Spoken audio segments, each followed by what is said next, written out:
The regular meeting of the Board of Trustees for April 28th, 2026 is called to order at 5:30 p.m. Please let the record reflect that all trustees are present for the meeting. Next item is adoption of the agenda. I do have a couple of revisions. I'd like to entertain a motion to remove item 3 under presentations, employee recognition, table that to May due to the availability of the speaker. Under action items, to move the cell phone policy to be our first item, so number 7 to number 1. Then we would take accept gifts to the district, hold public hearing, and I've received a request to move the resolution number 252658 opposing the Southeast Development Area Plan to number 4. Thank you. So I had a motion by Trustee Nandeep Singh. I had a second by Trustee Vice President Sellers. All in favor, please say aye. Any opposed? Any abstentions? The agenda is approved as amended. Next, we will take any comments from the public on any of the closed session items. Any member of the public wishing to address the board in person, please come forward. Any member listening or watching remotely, the number to call is 559-276-3150. President Correa, 30 seconds have passed and we have no comments at this time. Thank you. Hearing no comments, we will adjourn to closed session. As a reminder, we will return to open session and begin open session as soon as we conclude closed. Thank you.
Testing, the board reconvenes from closed session. Items to report. Reportable action from closed session. The board took action unanimously to approve the certificated personnel report. A motion was made by Vice President Sellers, a second by Trustee Kirk. The board also approved unanimously the classified personnel report, bless you, by a motion by Trustee Kirk, a second by Trustee Harmon Singh. Additional reportable action, the board took action to terminate a certificated employee. Motion made by Vice President Sellers, a second by Trustee Sadhu. The action was unanimous. The board took action to approve settlement agreement for case number CSSA A2526.02. Unanimously, a motion was made by Trustee Kerfan and a second by Trustee Kirk. The board took action to approve the settlement agreement in case number CSSA 2526.07. A motion by Trustee Kirk, a second by Vice President Sellers. The action was taken unanimously. The board also took action to deny claim number GHC 0095990 A motion was made by Trustee Kirk, a second was made by Trustee Kerfan. The board also took action to deny claim number GHCC 0094979. I made the motion, a second was made by Vice President Sellers. The vote was 5-0 with Trustee Nabil, Trustee Kerfan abstaining, Trustee Sidhu absent from the vote. And finally, the board took action to approve a settlement agreement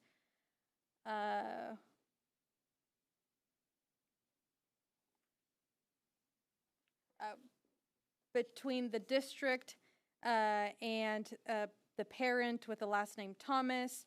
The motion was made by Vice President Sellers, the second by Trustee Kerfan. The action carried 6-0 with Trustee Sidhu absent. And with that, we move on to our Pledge of Allegiance. Vice President Sellers, if you can please lead us.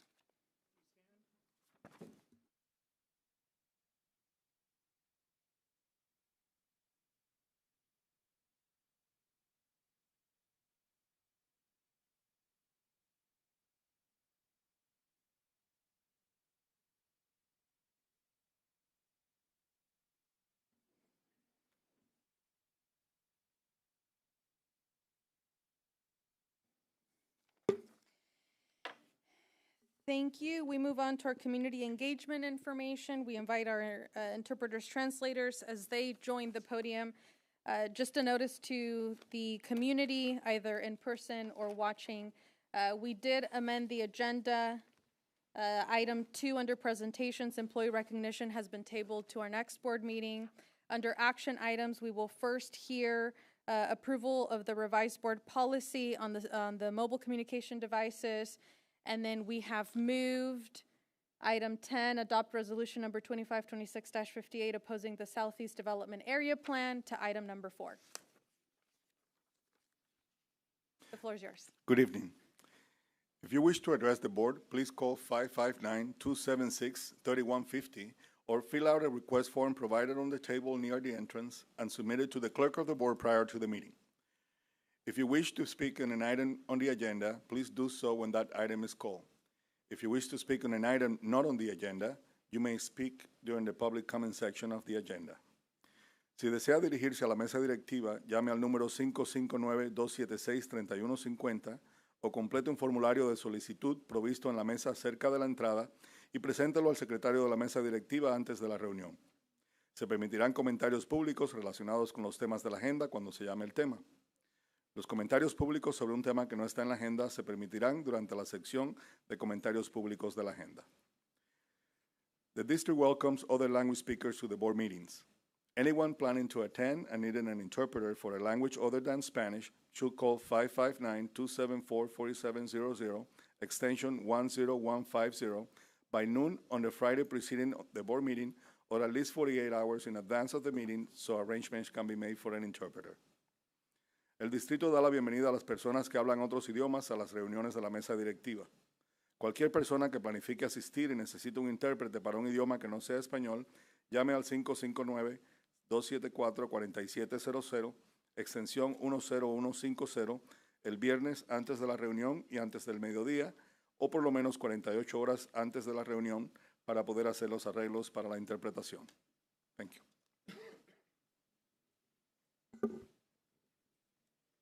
ਸਤਿ ਸ਼੍ਰੀ ਅਕਾਲ। ਜੇਕਰ ਤੁਸੀਂ board ਨੂੰ ਸੰਬੋਧਿਤ ਕਰਨਾ ਚਾਹੁੰਦੇ ਹੋ ਤਾਂ 559-276-3150 ਤੇ ਕਾਲ ਕਰੋ ਜਾਂ ਐਂਟਰੀ ਦਰਵਾਜ਼ੇ ਦੇ ਨੇੜੇ ਟੇਬਲ ਤੇ ਦਿੱਤੇ ਗਏ ਇੱਕ ਬੇਨਤੀ ਫਾਰਮ ਨੂੰ ਭਰੋ ਅਤੇ ਮੀਟਿੰਗ ਤੋਂ ਪਹਿਲਾਂ ਇਸ ਨੂੰ ਬੋਰਡ ਦੇ ਕਲਰਕ ਕੋਲ ਜਮ੍ਹਾਂ ਕਰੋ। ਜੇਕਰ ਤੁਸੀਂ ਏਜੰਡੇ ਦੇ ਕਿਸੇ ਵੀ ਵਿਸ਼ੇ ਤੇ ਬੋਲਣਾ ਚਾਹੁੰਦੇ ਹੋ ਤਾਂ ਜਦੋਂ ਏਜੰਡੇ ਵਿੱਚ ਉਸ ਵਿਸ਼ੇ ਦੀ ਵਾਰੀ ਆਵੇ ਤਾਂ ਤੁਸੀਂ ਉਸ ਬਾਰੇ ਆਪਣੇ ਵਿਚਾਰ ਸਾਂਝੇ ਕਰ ਸਕਦੇ ਹੋ।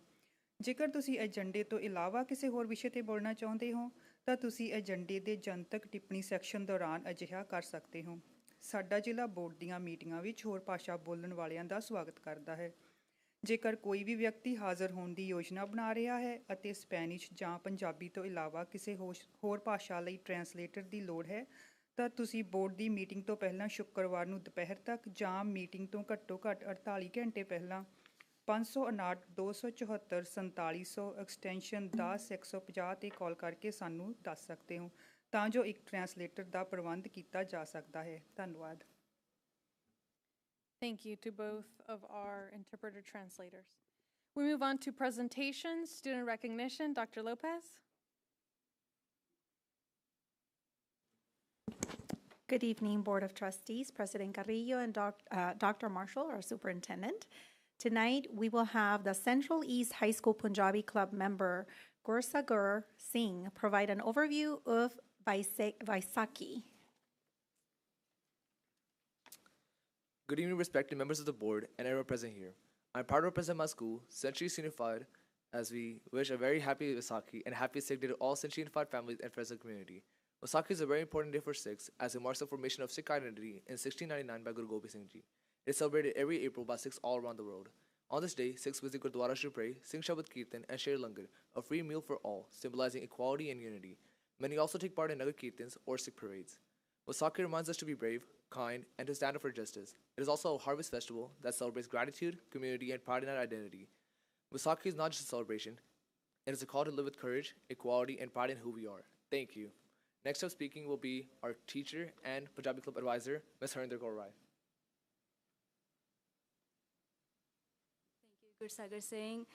Good evening to all of you and Sat Shri Akal and a happy Sikh Day and happy Vaisakhi to you all. As Gursagar Singh has said that it's not just a religious festival, it's more a cultural festival too to represent our culture. Two of my students, Muskan Saini and Prabjot Kaur, are going to present our folk dance Bhangra. So please welcome them. Thank you. Thank you.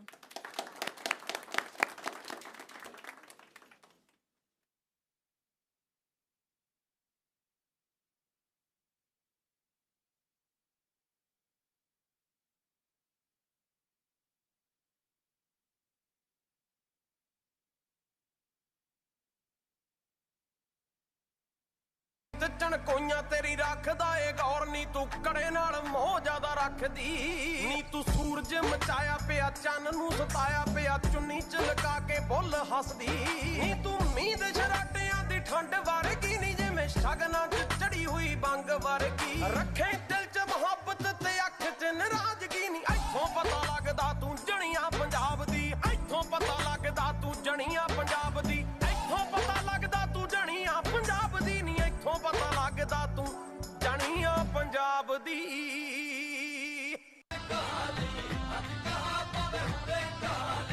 ਅੱਜ ਕਵਾਂ ਪਵੇ ਕੱਲ ਕਹਾਲੀ ਵੇ ਮੈਂ ਤੇਰੀ ਤੇਰੀ ਬੀਨ ਉੱਤੇ ਜੋਗਿਆ ਵੇ ਤੇਰੀ ਬੀਨ ਉੱਤੇ ਜੋਗਿਆ ਵੇ ਤੇਰੀ ਬੀਨ ਉੱਤੇ ਜੋਗਿਆ ਰੂ ਮੇਲਦੀ ਕਿਕਰਾ ਰੇਸ਼ਮੀ ਵੇ ਮੇਰੇ ਲੱਕ ਤੋਂ ਤਿਲਕਦਾ ਜਾਵੇ ਗੁੱਤ ਬਣ ਗਈ ਸਪਣੀ ਵੇ ਘੇਰੇ ਜਿਸਮ ਮੇਰੇ ਨੂੰ ਪਾਵੇ ਮੌਜਾਂ ਲੁੱਟੀ ਜਾਂਦੇ ਨੇ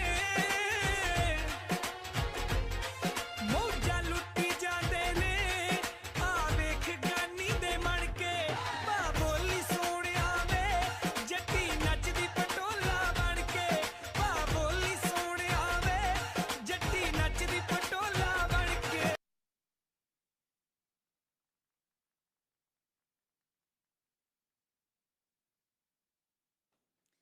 Thank you to our students and our teacher as well for that wonderful presentation. We move on to Employee Association highlights. We'll first hear from CUDA President Laura Bolton. Our apologies, we do have one more presentation. Oh, I here. apologize. Go No ahead. worries. We would like to present to you tonight the CAD interns who are here to present on an item for Mental Health Awareness Month. Apologies, you are on the agenda. I just didn't read it.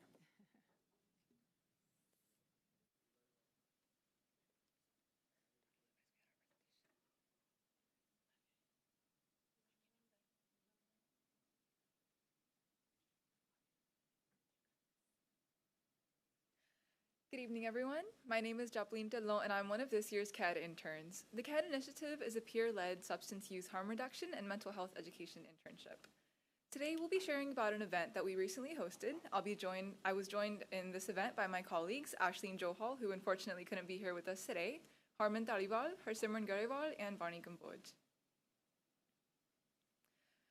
This event was held on March 10th at Justin Garza, and we focused on a lot of our aims as CAD, which are opioid use, harm reduction, and mental health education. In order to talk about our aims, we had a number of activities at our town hall event. We had quite a few guest organizations that were there to table with us. We had a few guest speakers, and we also had an education that we prepared that provided insight on opioids, mental health, and some ways that we are able to help our peers and those around us. Our attendees, which included both our peers at Garza and the broader central community, as well as from Fresno more generally, gained insight into the efforts that a lot of people in our community are making to help keep us safe. Our audience also included a lot of members from the community at large. Hello, everyone. I'm Harman Taliwal. Today, I want to highlight a crucial element that made our recent town hall a success, our day of preparation. This vital setup was made possible through the amazing efforts of the SHSS Club, also known as Sikh Honors and Service Society. These students partnered with our custodians, dedicating their time and energy to ensure everything was in place. They helped set up tables for organizations, assisted with serving food, and managed attendee check-in, creating a welcoming and organized environment for everyone. We also extend our sincere gratitude to the district. Your support was key in achieving a smooth setup of the campus mall and providing essential tables and chairs. We're incredibly grateful to our students and the district for making our town hall a success. We had tabling orgs at our town hall as well. This includes the American Foundation for Suicide Prevention, Youth Leadership Institute, Jakarta Movement, West Care Friday Night Lights, NAMI, Fresno County Superintendent of Schools, and Cultiva La Salud. NAMI and Friday Night Light, also known as FNL, are clubs that are on campus as well. From mental health awareness to educational resources, each table offered very crucial information for our students.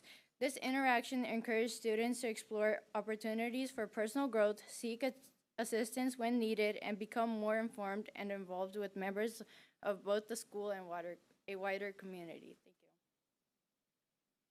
Hi everyone, I'm Bonnie. So we had videos for you guys, but unfortunately they're not working, so we will email those to you. So before the evening got started, we had a lot of volunteers from SHSS, Sikh Honor Service Society, as well as PBA, Punjabi Red Athletes. They were setting up, like Harman had mentioned before, they were helping with chairs, they helped with tables for the organizations and handing out food. Some even helped with our sign-in tables. This actually helped us interns a lot because we got to focus on hosting the event and focusing on our presentation. So before the presentation started, guests started rolling in, and we had samosa there for them, and a lot of them actually asked me where we got them from, and that was very fun to tell them. So that leads to our next slide. So we had our donors. At the end of our town hall, there was a raffle held. People who completed their bingo card by interacting with organizations tabling were able to enter for our raffle. We had some donations that were made from Starbucks, Kimaria, Uplift, Blue and Events, and Jakarta Movement, and then Shande Punjab provided our samosa for the guests. We gave our donors gift bags to show our appreciation. Thank you. Hi, I'm Harsimran Garewal, and at our town hall, we had two amazing guest speakers, Jasmine Rakhra, who shared vital campus counseling resources for students, and Senior Deputy DA Kendall Reynolds, who provided a legal perspective on keeping our youth safe. He also explained how the Fresno Department is fighting against the opioid crisis. Next slide. On the top left picture is of our 100-plus community members, seniors, adults, and youth. Also, many organizations that my fellow intern had mentioned previously are all sitting together and learning vital information. On top right picture On top right picture is a picture of our intern Harmon Dhaliwal. She's discussing about the demographics that show how much Fresno is being affected by opioids. She also discusses the changes of death rates due to opioid overdose and how it increases from 2018 to 2024. On the bottom left image, you can see our fellow Kamapri car welcoming our community members to our town hall event. And finally, on the bottom right, you can see the youth of our community coming together and learning about opioid prevention and understanding how it affects the effects of it. Thank you. On this slide as well, we had some more videos that unfortunately we're not able to play. But the video on the left was a short excerpt from our guest speaker, Jasmeet Rakra, who spoke about how she works with adolescents who are struggling with substance use through her organization, Prodigy Healthcare. And on the right, we have a short excerpt of our intern, Harman Taliwal, in our presentation talking about opioid use statistics here in Fresno County. Thank you so much for giving us a chance to share here today, and we're very grateful to all of our school admin at Garza as well as district admin for being extremely helpful and collaborative to us in planning this event. And we hope that in years in the future, we're able to plan many more events like this that can help us contributing to make our central community a safer and healthier place for every student. Thank you. Thank you. Thank you for all your advocacy. We appreciate that. And now we move on to our employee association highlights. Yes, no one's telling me otherwise. We'll first hear from Central Unified Teachers Association, our CUDA president, Laura Bolton. Good evening, everybody. I just have a really quick message to share. Just that we are really looking forward to the second part of our District Safe Schools Advisory Committee meeting this Thursday.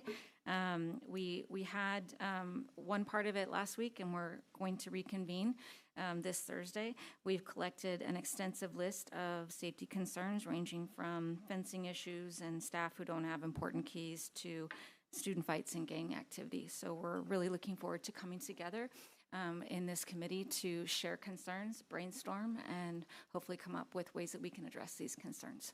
Thank you. Thank you.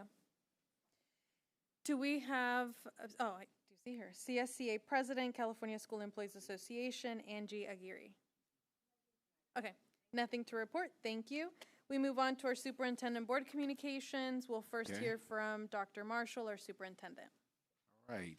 Tonight, I have a short report. I want to start with first some highlights. Liddell Elementary School, we had the opportunity to attend the Blue Ribbon School celebration in Anaheim. That was a good event, and kudos to our state for recognizing our schools that attain this honor. We also got information about the Central High School Wrestling Program. They got an extensive list that I shared as far as statewide competition. And what's significant is that this is the first year that now they're operating as a comprehensive high school. And they just having milestone after milestone. So we're going to have them back next month. You look at, we got the Homeless Prevention Grant. That's through the partnership with our Foundation for Central Schools. And then you see a picture. I've been going out to the different secondary sites. That's a picture with me with some students from Glacier Point. Our students are they're young in years, but lots of wisdom. So it's great to hear like some of the feedback. And at all of our sites, they're very appreciative of what the district offers to our students. A few pictures. You see from last board meeting. You see a picture of the mentoring program that's going on at Central East. We have lots of our administrators that are involved in Region 9 AXA. Our own Jeff Garrett is the president, am I correct, of our local chapter. And then Dr. Lopez is also on that board, and they had a celebration last night, an award ceremony. And speaking of award ceremonies, we had our own Employee of the Year celebration. That was a great event, and we're looking forward to working more to take it even to the next level. So we're looking forward to that. On the final page, some more highlights. At Hernan Barstow, a Hawk system was installed. I was there for the press conference. It was really nice to see. They did a demonstration. You see our students crossing. And then I want to close with some facility work that's been happening throughout the year. You can see the first pictures from River Bluff, as far as the room that was renovated there. There's a paint job over at Pershing. And then the one that I'm most proud of, you have the marquee at Madison. And there you can see where it started, and then you see the finished product. All right, looking ahead to next future months or future weeks, we're going to continue our budget workshops, 101 series. And what's going to be the next talking point is the May revise is about to come out when the governor presents his revised budget. So we're going to kind of, what does that mean for Central Unified? So we'll do that. Our negotiation with labor partners, that process has been going well. We hope to continue that. On May 5th, we have a Board of Education workshop that's scheduled on the books. We'll talk about that. And then lastly, we have on May 6th, the scholarship awards. So that's my report. Thank you. We move on to our Finance and Facilities and Safety Board Subcommittee report. Sure. Just for our community, a number of our own folks here in Central Unified messaged me, especially a number of our community members that are Armenian. So I just wanted to really sort of take a pause to say, here at Central Unified, we remember the Metzi Agern, and for us to just take a pause. Over 111 years ago, over 1.5 million Armenian souls were systematically murdered by, at that time, the Ottoman government. The Armenian people survived, thrived, and found homes, especially here in Central Unified. We have a stadium named after former supervisor Collegian. We even have an elementary school named after the great William Saroyan. So this specific community has always been just like the Armenian community has been just a vital part of this particular community. And I just wanted to ask if we could take 30 seconds just to pause and remember the Armenian genocide.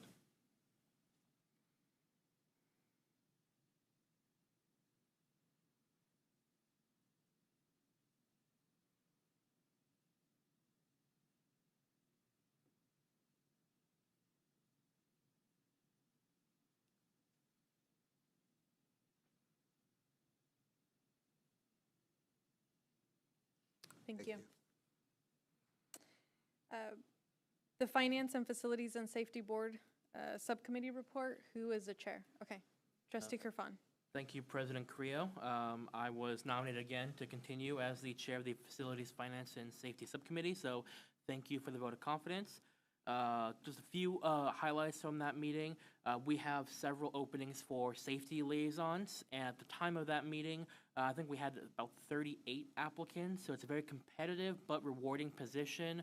So we're looking forward to all the great steps moving forward in that safety department. And then regarding water testing at Central High, I believe they were still testing for some metals like lead and copper since the fountains have been inactive for over a decade now. We're told the testing should be completed by end of May, and in case that way any potential needed repairs could be made. Change orders have been submitted to the State Water Board for reimbursement, and the district should be ready to announce if the water is safe to drink by the end of the school year, as I'm told. And then safe routes to school, like Superintendent Dr. Marshall said, we have the new Hawk Crossing at Hernan Barstow. I was able to attend that press conference with Trustee Singh and Trustee Singh as well. So it was, and then also thank you to our partners at the county and the city of Fresno, Supervisors Pacheco and Councilmember Kerbasi, for working together and making this happen for our students. Another safe route to school that is in the works is the McKinley Avenue Complete Street Project. The city of Fresno has that out to bid. This will include curb and gutter improvements as well as a sidewalk installation so that students won't have to walk to school in the dirt or mud. That's been something the community has been bringing to us for our attention for many years now. Facilities informed us that the city of Fresno should have that construction beginning this summer. And lastly, Madison Elementary is scheduled to begin construction on an updated preschool playground in June. Thank you. We will now hear or give an opportunity to hear from our student trustee, Alizani. Hello, everyone. I just wanted to say that we just kicked off Culture Week at Central East, and it's been going great. And I wanted to say great job to our FCCLA team at East for going to state. Yeah, that's all I got. Also, congrats to Central High's performance on High School Musical. Fantastic. Thank you. And finally, we'll hear from any board member wishing to provide a report. I'll start, okay? You on this side? Trustee Kerfan? Thank you, President Carrillo. While it's not on the agenda, again, thank you, thank you, Trustee Singh, for bringing up the Armenian genocide. It's, obviously very important to our community here in Fresno. And at Central Unified, we were the first district in Fresno to name one of our schools after someone of Armenian descent. I also want to acknowledge that tomorrow is Denim Day, in acknowledgement and support for victims of sexual assault. So please wear your denim tomorrow. Thank you. Hearing no further reports, we move on to comments from the public. This is an opportunity for any member of the public to address the board on any item not on the agenda. We will take comments from those that are in person, and then we will conclude with comments telephonically. So at this time, do we have any comments from the public on any non-agendized items? We do. Our first comment comes from Corey DuBose. And each individual will have 3 minutes to address the board. Please make sure we press the green buttons so the light's on.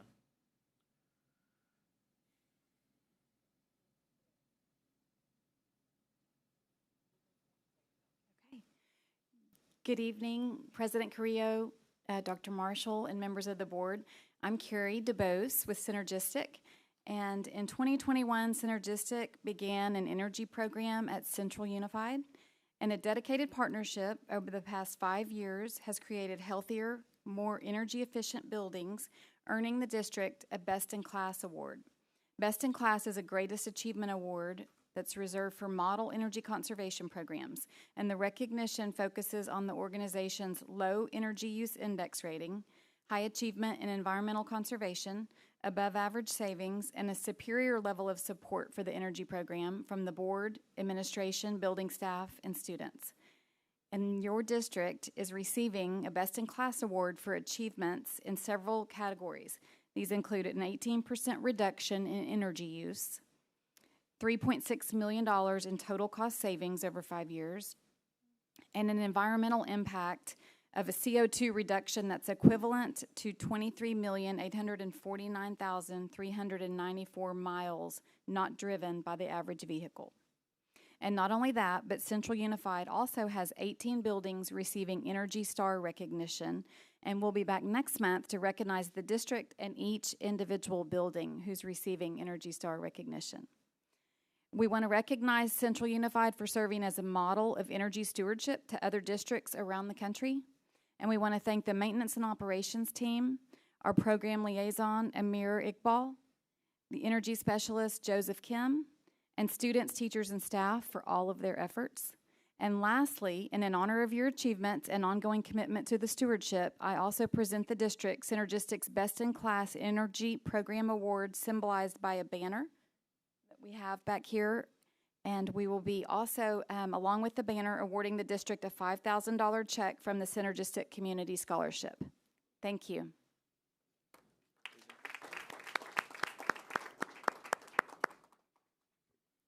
Well, congratulations, us. Thank you. Congratulations. Thank you. Thank you for that. Clearly, it's been a very productive partnership. We're happy to have you. Our next comment is from Trustee Lupe Flores. Good evening, President, Dr. Marshall, and Board of Trustees. Good evening, guests. My name is Lupe Flores, and I'm here to introduce myself as a candidate for Fresno County Board of Supervisors District 1, which will be replacing Brian Pacheco if elected. And I'm currently married to John. I have 4 adult children and blessed with 8 grandchildren. I have lived all my life in Mendota, California, west of Central Unified. And I'm a graduate of Tranquility High School and also received my AA Associate Arts degree from West Hills College. Everything has been done in the West Side. And I also like you to know that I'm on my 21st year as a Board of Trustee in Mendota Unified School District. And I am prepared to run for the Board of Supervisors, District 1. I have recently retired after 35 years of state service with the Employment Development Department as an employment program representative back in the day when we used to have claims filed in person as well as mail out checks like a credit card and send those off in the mail to the unemployed. And most recently, my career at the State of California Labor Commissioner's Office, where I was an investigator for 20 years, and then I retired as a Senior Deputy Labor Commissioner, equivalent to a supervisor.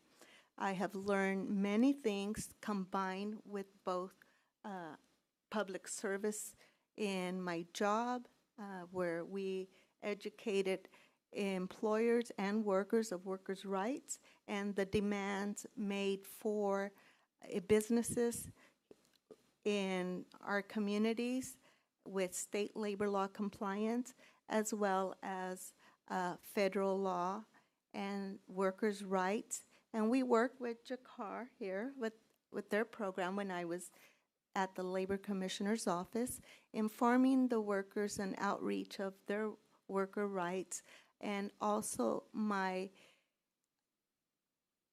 duties as a trustee. You know them very well because we perform the same duties, set policy, handle our budget, make decisions, what's best for our students and our communities. I am very happy to have your support. If you kindly review my website, floresforsupervisors.com. I will leave you a flyer. And Thank you. That's all the time we have. President Carrillo, I have no other cards at this time. Thank you. Do we have any callers? We don't have any callers at this time. Okay. Hearing no further comments from the public, we move on to our consent agenda. Before I entertain a motion, items to highlight. If approved, we would be adopting resolution number 2526-41, declaring May 4th through the 8th as 2026 Educator Appreciation Week. Resolution number 2526-42, declaring May 17th through the 23rd as Classified School Employee Week. And resolution number 2526-54 in recognition designating May 2026 as National Physical Education and Sports Week. With that, what are the wishes of the board on the consent agenda? A motion to approve? Thank you. I have a motion by Second. Trustee Kirk to approve the consent agenda. I have a second by Trustee Sadoo. All in favor, please say aye. Aye. Any opposed? Any abstentions? I'm sorry. Our student trustee, how do you vote? Aye. Thank you. Motion carries unanimously. Apologies. We move on to action items. Our first action item is accept gifts to the district. I'm sorry, no, we changed it. Our first item is approve revised board policy 5131.8, mobile communication devices. Dr. Lopez. Good evening again. We were going to have one of our CAD interns speak on this.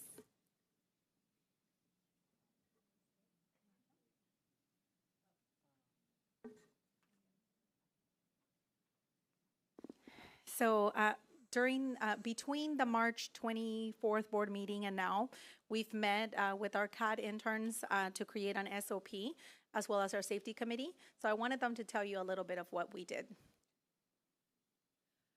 So we've been working with Dr. Lopez and helping provide her with some of our input as students on the mobile communication devices policy. We're really glad we've had the opportunity to do that, and we're really thankful to Dr. Lopez for giving us that opportunity. We've worked with her on creating that policy, and we've learned a lot about how board policies are made. And we've just worked with her to create that using our input as students who are, some of us, going to be affected by that policy next year. So I would like to say thank you to our CAD interns, as well as Dojo, who has been instrumental in creating and starting this SOP. Having said that, I am here tonight to bring back board policy 31. Oh gosh, the number is wrong. 5131.8. Thank you, 5131.8. As being brought back for action to ensure we update it to reflect the new law, AB 3216, which requires our district to adopt a policy that limits or prohibits student use of smartphones while at school sites or under the supervision and control of district employees. As we have discussed this board policy, I want us to remember that the policy was intended to limit the use of cell phones because of the impact they have on mental health. So as a reminder, the policy was created against smartphones in reality because of the access to YouTube, the access to social media accounts, and the impact that that has on kids, the research behind that. What we've noticed also through the Senate bill is we realize there's a lot of research on districts and schools and countries actually that have implemented a full ban on cell phones, and the increase in academics as well as the decrease in behaviors at schools, but also have reported to feel happier and more of a positive school climate as well. During the March 24th board meeting, I presented the board policy along with feedback gathered through surveys from both community, parents, staff, and students. Since then, I have met with the CAD interns to draft the SOPs that were emailed to you. They're just in a draft form, so I didn't want them attached anywhere. They're literally our first draft. We met with the safety committee to look at that SOP and what it could look like. They provided a lot of feedback. That feedback was adapted a second SOP that was sent to you as well. And as of now, we are looking as a district to adopt, our recommendation is to adopt the board policy with option 2 starting next year. And the idea behind that is we feel like putting our students through 2 years of changes of policies is not fair to our community and our students. We also realize that as staff, when you look at the feedback, sometimes we get caught up on the option they selected.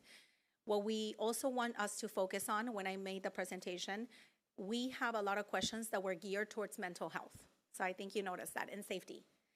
And those answers, the narratives from the public, the narratives from our parents, the narratives from our students, all signaled that cell phones are currently being used in a negative way.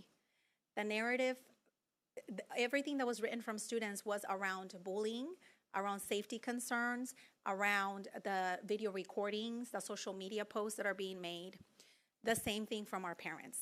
So they didn't quite align to the option that was selected.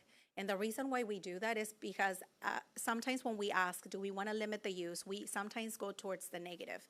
So what we noticed in the feedback is they identified the lack of being able to have access to their students if needed.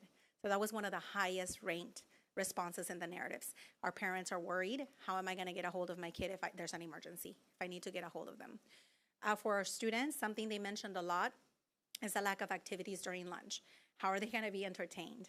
But in addition, they said access to supports. They use QR codes at schools.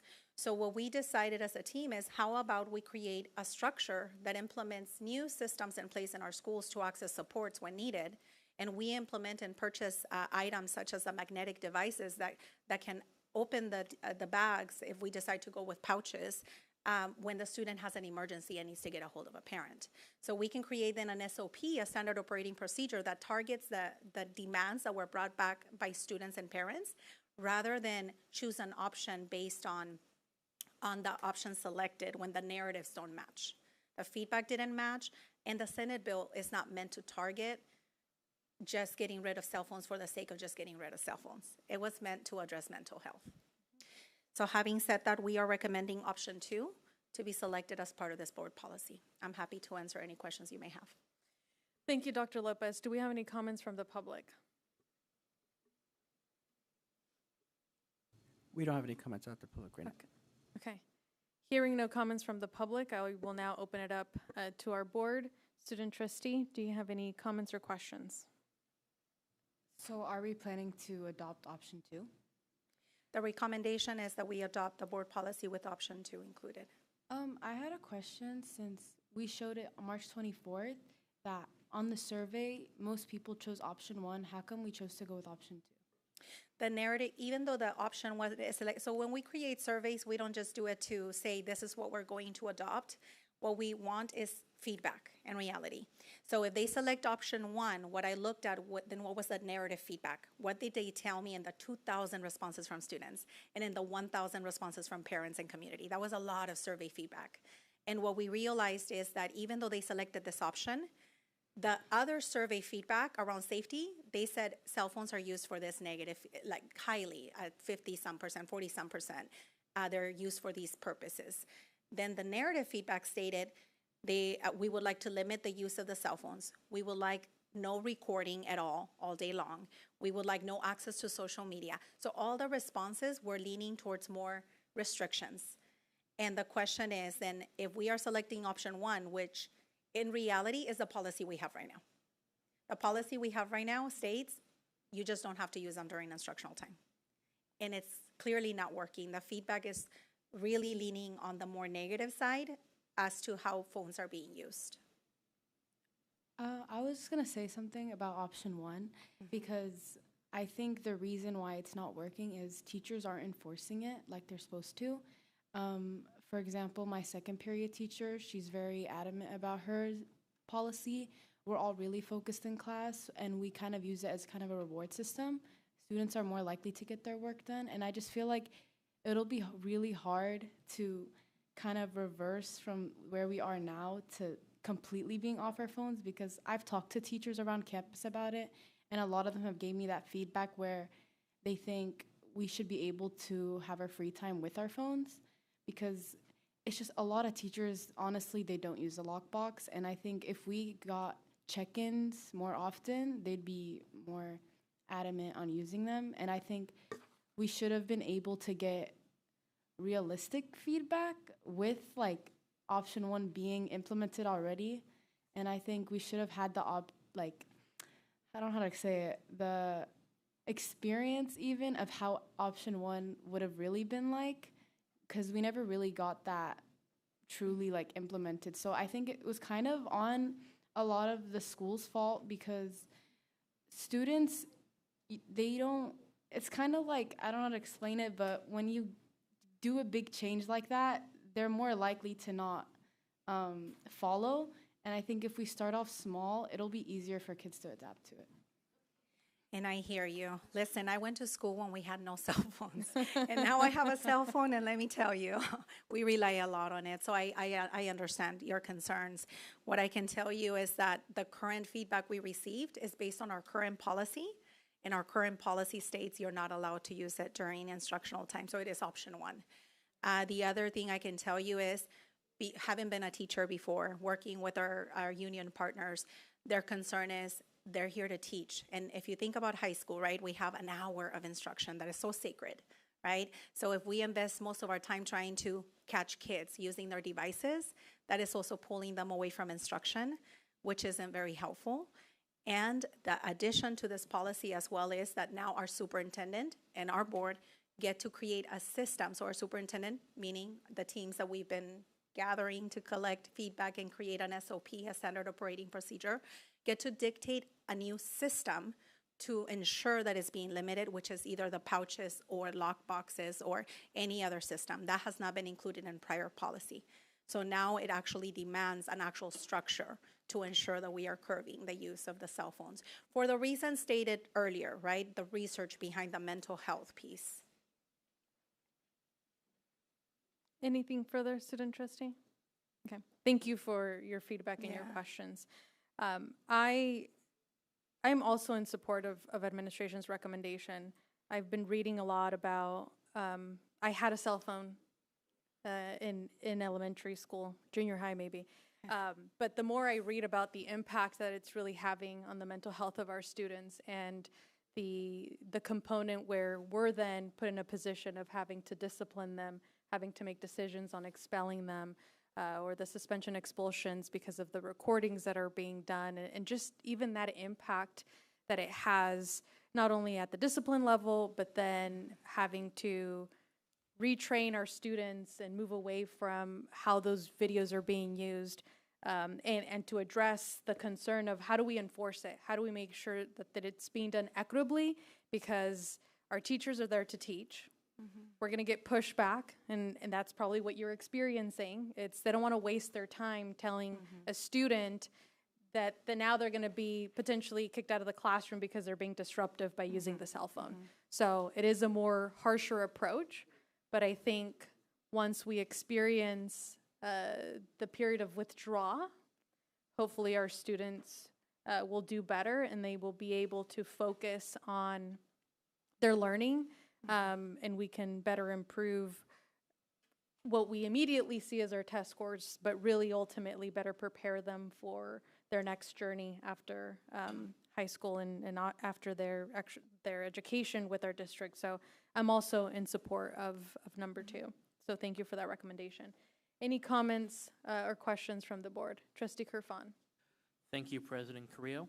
I understand what this will look like from the student perspective. We're the fun police, and we are taking away their phones. It's very. They can say, "Oh, the man is controlling it," but unfortunately, this is what we've seen. The data shows that this will improve students' mental health and also their education.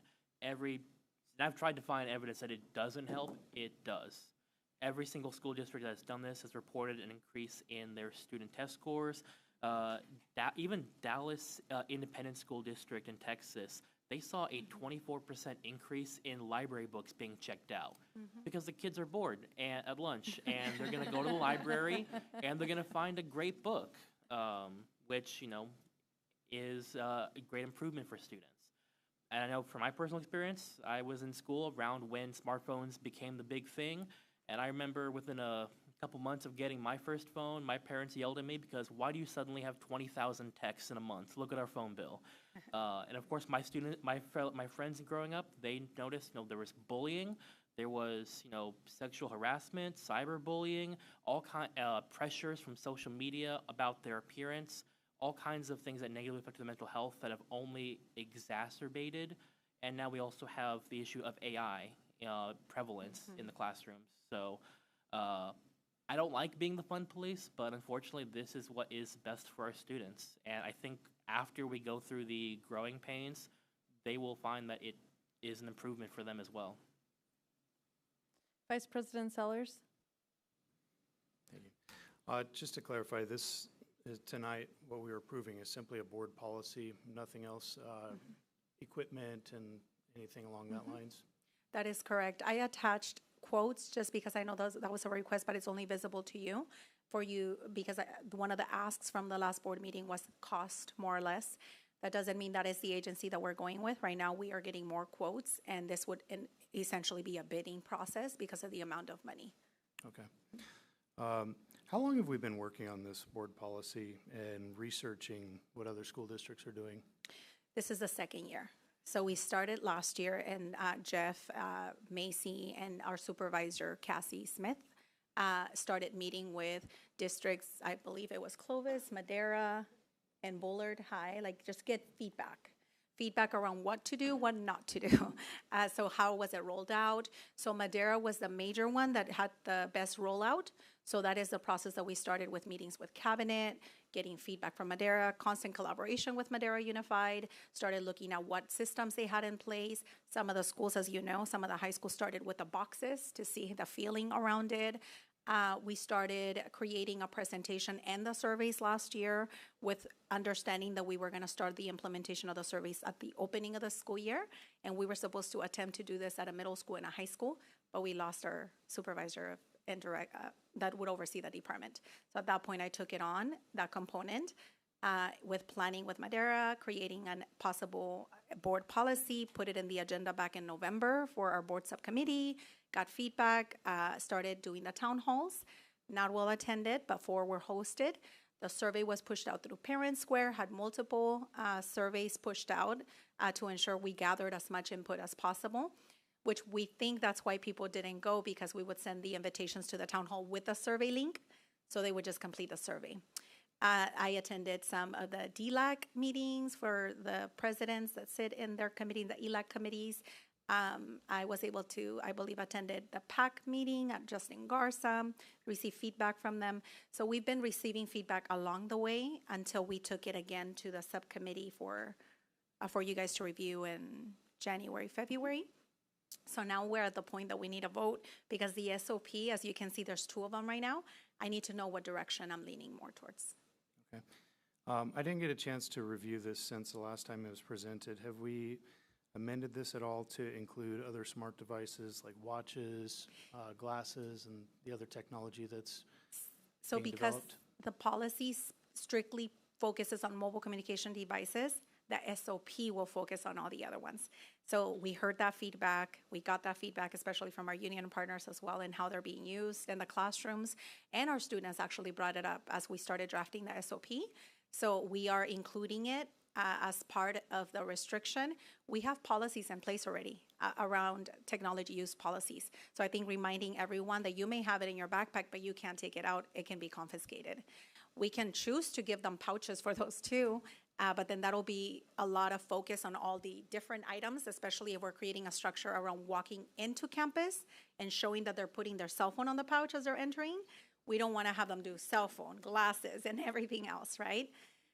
The watches are one of the options that we don't have to mandate because they're not recording. So the specific purpose of the policy was created around smartphones because of the impact on mental health, due to YouTube, due to access to social media, you name it.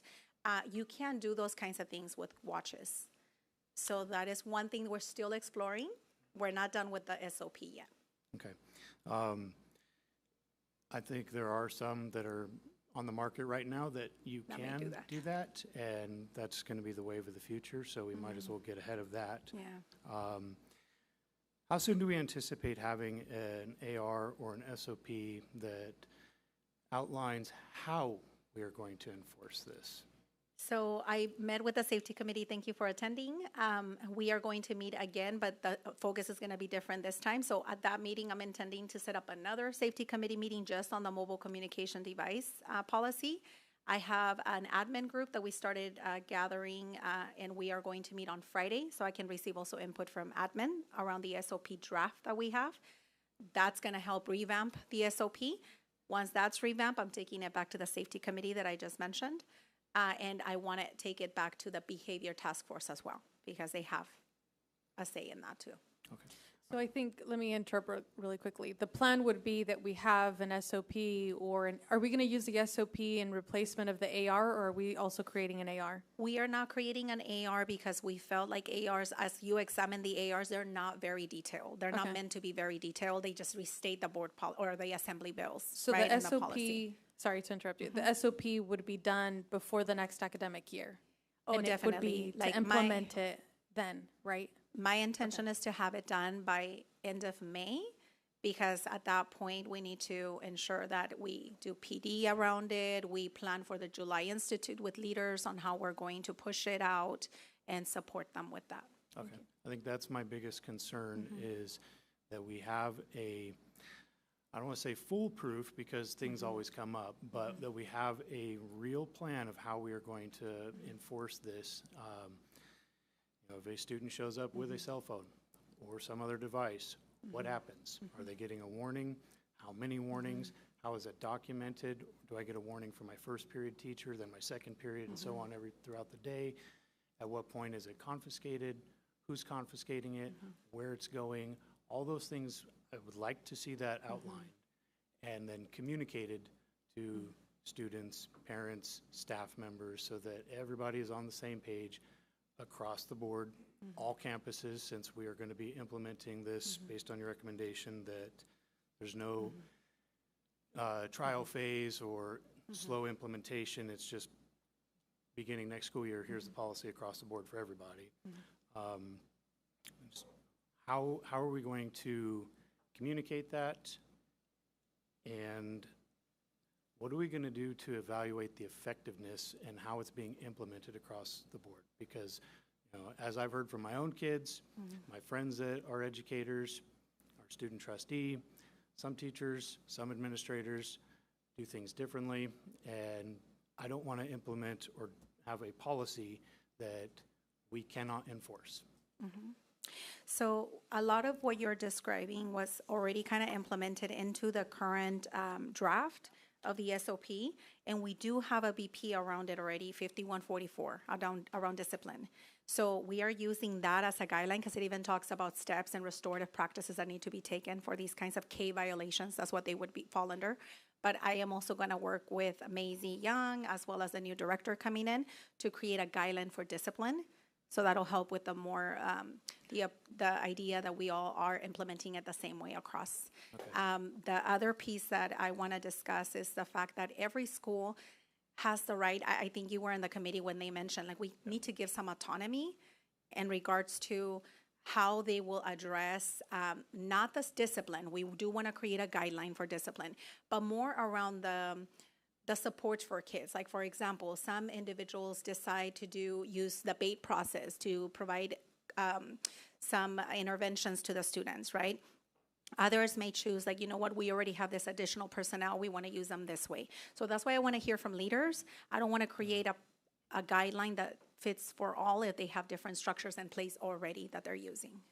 Well, my concerns with that is that if we've been looking at this for 2 years now, we should have had that already kind of outlined. And second, if we have criteria that clearly outlines discipline and how we should be enforcing the current policy, it doesn't seem to be working. I So agree. how are we going to make sure that we are implementing it across the board equitably and effectively? And that is when we come back to our school partners. I do not want to approve something where we are going to invest a lot of taxpayer money, and 2 years from now, we're scrapping it because it didn't work based on how we implemented it. So I'm hopeful that we can have that SOP by the end of the school year so we can communicate that to everyone. Yeah, definitely. Thank you. Well, and I think what I would propose, and I would gather that most of you, if not all of you, would agree, is that once that SOP is done, it comes back for presentation to the board. And whether we do that during a special meeting or a workshop or another regular agendized meeting, but so that we fully understand, and the expectation is that then our administrators are enforcing what we've decided, because we have rules that say that. Once we adopt a BP, our administrators are responsible, and in particular, our one employee that we can hold accountable is responsible for making sure that that's being implemented appropriately, and making sure that, my concern would be the disciplinary aspect of it. I'm fine with delegating and providing some authority at the site level, but I do not want to have to suspend or expel a student over a cell phone policy. That defeats the whole purpose. But I'm just sharing my opinion. I know that there's other board members that want to speak. If I can just answer to that. So, for example, the recess policy. You can't take away recess for breaks and lunches. We've implemented that, right? So we did it through July Institute. We ensured they understood the new policy that came into play. So we plan to do the same. So once we create the SOP, we're going to use July Institute to ensure all our leaders have this SOP and ask them how we can support with that. The other piece I can tell you is that this is going to go in the packet, the opening of year packet, where all our parents have to register, sign, so they understand the policy. Any further questions? We might want to advertise this a whole lot more than just sticking it in a packet. Oh, yes, for sure. Yeah. Trustee Nandeep Singh. So thank you, Dr. Lopez, for the presentation. I think I want to talk about a few points and then kind of add to it. To student trustee Alizani's point of view, honestly, much appreciated. I know you were at Bullard High School, so you saw some of the issues in terms of implementation. I think that's why the critical piece for us is making sure that it's not just at the school, at the teacher level, that it is something that we're doing district-wide, and we're not allowing that sort of room for that level of difference. The data is so crystal clear. But I also want to slightly push on our district. We are so late on this. This is required by law in July 2026. So we are way late. This is even like an experimentation. This is like, we are late on this. In addition to a board workshop, I think it's vital for us to actually go visit a school district, and maybe for that's like a field trip for, for our staff and for board members that want to avail themselves to a district. Not a Madera who just did this like last year, but there are school districts that have done this actually prior to COVID. Like in the Bay Area, San Mateo Unified did this in 2019. A lot of affluent districts started doing this way earlier. So like Roseville, Rockland, like in the greater Sacramento area, I would highly recommend maybe some of us go see, because they have, to everything that Trustee Sellers is bringing up, they have dealt with these issues because they've implemented for the last 7-8 years. So I wish I had higher trust in our school district to be able to create this from scratch. I don't. But I think there's a lot for us to learn from other school districts, from some of their missteps. But to our community, this is an absolutely vital and important step that we're taking. The data is absolutely clear. Trustee Kerfan alluded to some of it, but I also want to warn a little bit our community as well. The first year of implementation, they did actually see suspensions and other discipline issues go up in the first year, because that was a huge change. It was a huge change in the behaviors of the students and what they were expecting. By years 2 and 3, it dramatically decreased. So I want to inspire our staff, encourage our students, and talk to our community directly that it's not going to be linear. But for us to do what's right for our students, do what's right for our community, and ultimately do what's right for our children, I think this is an extremely important step. But in addition to potentially a special meeting or a workshop, and time is at the essence, because this is required by July 2026, and before the end of the school year, I would highly, highly suggest that we organize something to include more community members, and as we're talking about rollout, to do this in a phased approach, so that students are kind of more and more prepared as this is occurring. Thank you. Any other comments or questions? All right. I'll move to approve board policy 5131.8 with option 2. Thank you. I've made a motion. I have a second by trustee Nandeep Singh. Student trustee, how do you vote? I oppose. Okay. So I have a no vote by our student trustee. Board members, all in favor, please say aye. Aye. Any opposed? Any abstentions? Motion carries.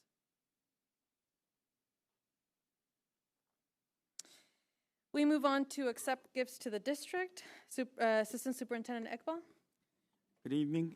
We have 3 gifts for Central Elementary School. The first one is $1,000 from Central Youth Cal Ripken League for the athletic department. The second one is $500 from Central PTA Kindergarten Field Trip.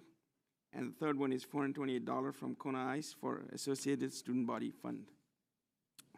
Central High School received a donation of $250 from Maria Munoz and Miguel Gomez for the badminton club. Justin Garza High School received 2 donations. The first one is $323.58 from Gordon Park for the Mock Trial Club. And then the second one is $275 from Cultural Art Rotary Foundation for serving at their fundraiser event.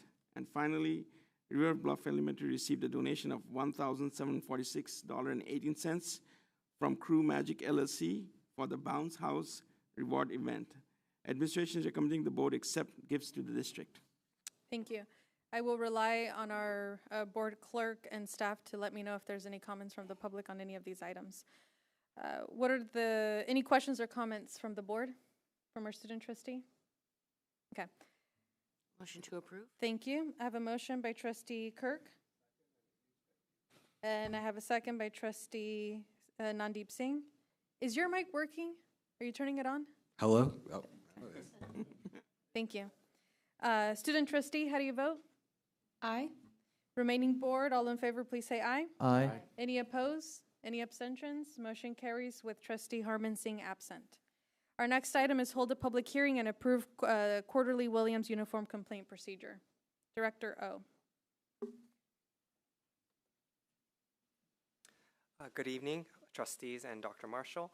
On March 24th, the board received information regarding the Williams Uniform Complaint Procedure. As a reminder, the Williams Uniform Complaint Procedure allows students, parents, and community members to report concerns relating to instructional materials, facilities, and teacher assignments.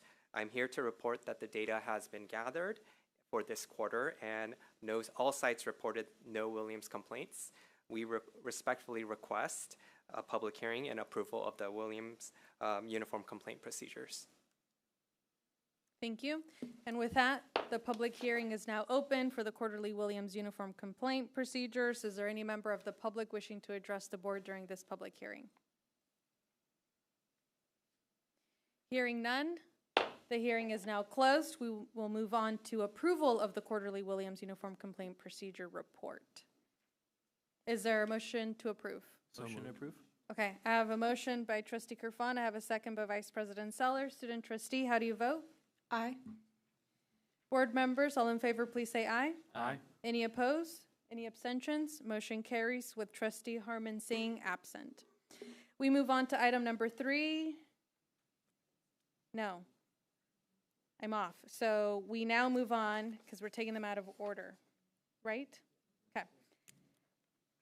So we now take item, adopt resolution number 2526-58, opposing the Southeast Development Area Plan for consideration. So there was a request to add this resolution to today's agenda, given the impact that a decision in approving that development plan would reassign and reallocate, right, I'm presenting the item, reassign and reallocate services and benefits.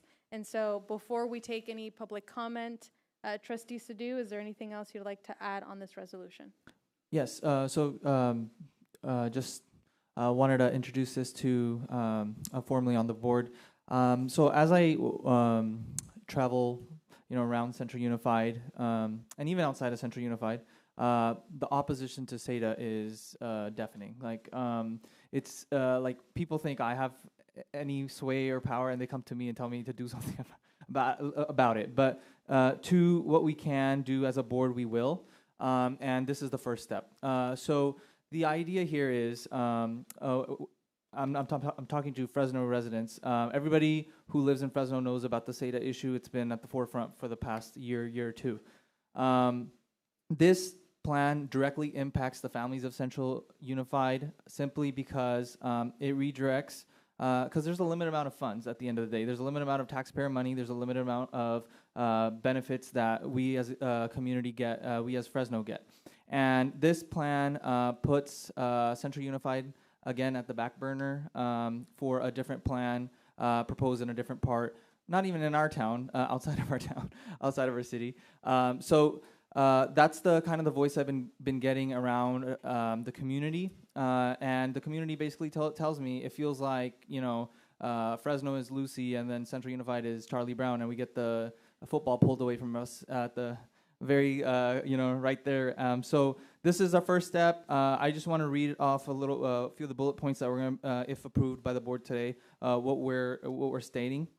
So we're going to formally oppose the Southeast Development Area Plan as it currently is proposed on the grounds that it conflicts with the district's mission to serve, grow, and sustain the communities of west of Highway 99.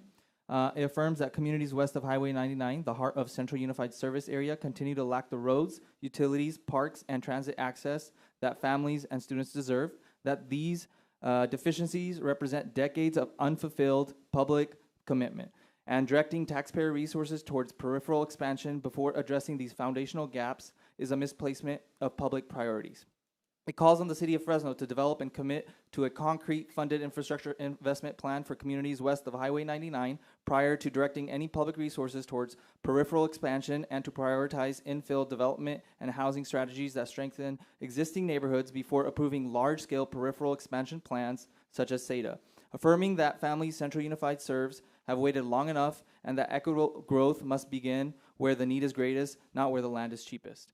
It directs the superintendent or designee to transmit this resolution to the Fresno City Council, the mayor, relevant city planning departments, and other appropriate public agencies, and to actively participate in the public process surrounding SEDA. Reaffirms that the district's unwavering commitment to neighborhood schools, equitable access to quality education, and ensure that land use and development decisions made by other public agencies do not undermine the students, the families, and communities Central Unified was built to serve. And with that, I'll pass the mic on. Thank you. We'll take any public comment on this item. Thank you, President Carrillo. First comment comes from April Henry. Good evening. Good evening, Board President, Trustees, Superintendent, and District Leadership. My name is April Henry, and I'm here today as both a community partner and a resident of West Fresno, what many of us know the area often called Forgotten Fresno. Board members, I want to speak plainly. You have an item agenda opposing SADA in front of you that may feel like a decision about whether to take a stance. But what's really in front of you is whether you will stand up for the students and families or stay silent while decisions are made that will deeply impact them and our entire community. We've already seen what could happen in our neighboring district, Fresno Unified. They're facing the potential closure of up to 11 schools tied to the impacts of this proposed expansion. That's not hypothetical, that's real. That's classrooms, teachers, entire school communities at risk. At the same time, we're talking about 9,000-acre development, larger than the size of Clovis, being built while our city is already financially stretched, completely bonded out, and already struggling to maintain the infrastructure we have today. In an audit that my organization, HCCD, completed, we have 30 miles of missing sidewalks, and we were denied a microtransit grant that would have helped our students due to the lack of infrastructure in place. My current project, a grant, adds 2 miles and 5 hawks for our students, but that is literally a drop in the bucket. So the question becomes, at what cost and to whom? Because we know how this story goes.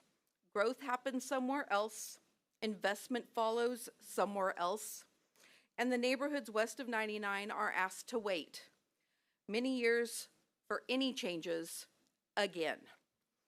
We fought hard for the West Area Neighborhood Specific Plan so that our community would not be left behind, that it wouldn't just sit on a shelf again as new growth pulls resources away from the areas that need them most. And now we're here again at another defining moment. So I want to be very clear. If you choose to oppose SADA as it stands, you are standing up for your students, your schools, and the long-term stability of this district and community. If you choose to stay neutral or say nothing at all, that also is going to speak volumes. Silence in this moment is not neutral. It's a decision. A decision that says the potential loss of schools, the strain on our already poor infrastructure, and the continued disinvestment in this community is acceptable. I don't believe that that reflects any of your values, as I know many of you. This is not about politics. This is about planning responsibly, protecting public education, and ensuring that growth does not come at the expense of the communities who have already been overlooked too long. Thank you, Mrs. Henry. Our next comment comes from Keith Bergthold. Good evening, President and Trustees. Very grateful to be in front of you this evening. My name is Keith Bergthold, and with the Greenfield Coalition, we actually initiated the opposition to SADA over 3 years ago. We've done a number of studies of urban decay, fiscal capacity, and a number of analyses that we'd like the city of Fresno to share with you, but they won't, and they won't share them with us. We really think this is a fiscal disaster. This is a zero-sum game in terms of current fiscal conditions in the state and the city. And everything that April said is something for you to consider, and we hope that you will. We love your resolution, and we think you should send a message to the city of Fresno that your interest in serving your area west of 99 is just as important as them serving an area that has no city residents east of Temperance. None. You have 42,000 residents that you're serving, or 55,000 total west of 99. So we really want to encourage you and thank you for taking this action. This is the message that school districts around this whole region need to tell the county and others. How do we pay for this? How do we make sure we have the services and meet the needs of the existing residents now? Thanks. Thank you. Thank you. Our next comment comes from Artie Padilla. Good evening, President Carrillo and Dr. Marshall and hardworking board. Yeah, I'm a Central alumni, so we're talking about my neighborhood too. I live in the Madison neighborhood.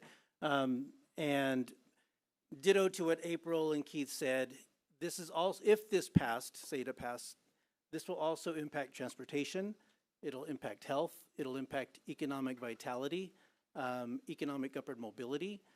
So it really is a catastrophe if this passes, not just for the Central District. There's a unified, Washington Unified that in West Fresno. So really thankful that you guys are considering this, and I really urge you to pass that resolution. Thank you. Thank you. Our next comment comes from Mayor Maria Pacheco.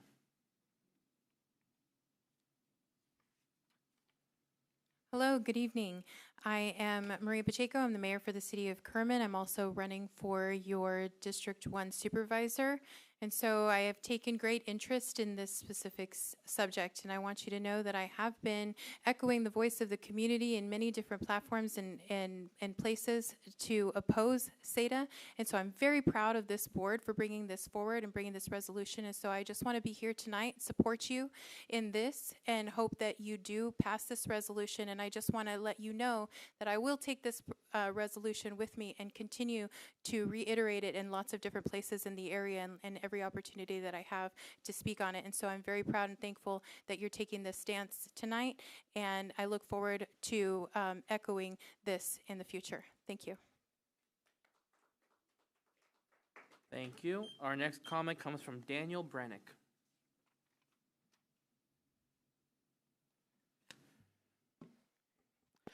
Good evening, board members. Daniel Brannick, alum of Steinbeck Elementary School with Evan Robles back there in Central High. I was in Sacramento this morning at 5:30, so forgive me if I sound delirious or unprofound. I was surprised to see this here, and that's why I'm down here. I'm glad to see it. In case it needs to be said, like, why does the school district have any business talking about stuff about land use, stuff that I nerd out about, and some of the other people in this room? If you work, you represent, you see the connection between land use and how a district runs, and whether it's, on the back of community support or in spite of like the forgotten commitments to things like infrastructure, to things like a healthy environment, a complete community. Environment matters, getting to and from school, health at school, health and vitality away from school, what parents and staff carry around when their communities aren't holding up their end of the bargain. And SETA for Central represents a divestment and abandonment of community commitments that's going to make this district harder to run. And it's happening in a really deeply unfair way. It's not through big general plan public process. It's cronyism, backroom deals with a handful of people, who are the regular players in town. SETA being bad itself, in a nutshell, you might already know some of this stuff. It's an illusory vision of something. I was just driving through the half-built part of Elk Grove that was done by the same planners who did SETA, and they'll tell you that they didn't realize their vision. And that's who wrote SETA back in, the first decade of the 2000s. It serves no existing residents. It's not driven by community vision. The biggest thing is it's a multi-billion-dollar price tag. It's going to bankrupt the city. Extra frustrating, city hasn't shown its work on it. It's a lot of trust us, bro. They have a crazy double standard for the West area, but that's another story for another day. There's not enough money for both hand here. So that's why we need to stand up for this. Every community, every existing community in Fresno, but especially Central. So if you have kids in the district, or you work here, or if you're just like me and root for the outcomes of, people who walked in the same shoes that I did, people I care a lot about, that this is the move to make. So I'm really glad that y'all are here doing this, and that's, I think about all the time I have. Thank you. Thank you. Our next comment comes from Matthew Gilliam. Hello, good evening, trustees. I'm a man of a few words here, so I'm just going to be really quickly. First and foremost, thank you all for showing the courageousness that it takes to present a resolution like this and pass it, because I'm raising my son I grew up in District 2, City of Fresno, and so I'm raising my son in the City of Fresno, and it's a shame that our school district hasn't shown the same courageousness that you guys have, because it's showing in our school system, and it's showing in my son's daily education, right? So thank you first and foremost, and also thank you to the Greenfield Coalition and folks like April Henry and other community members that have been doing the hard work, getting us to come out to City Council meetings for the West Area Specific Plan, as well as to learn more about this and oppose this. So thank you very much again, and I too will continue to speak out against SETA and stand alongside with you guys. Thank you. Thank you. President Carrillo, no other comments at this time. Thank you. Do we have any callers? We have one caller at this time. Thank you.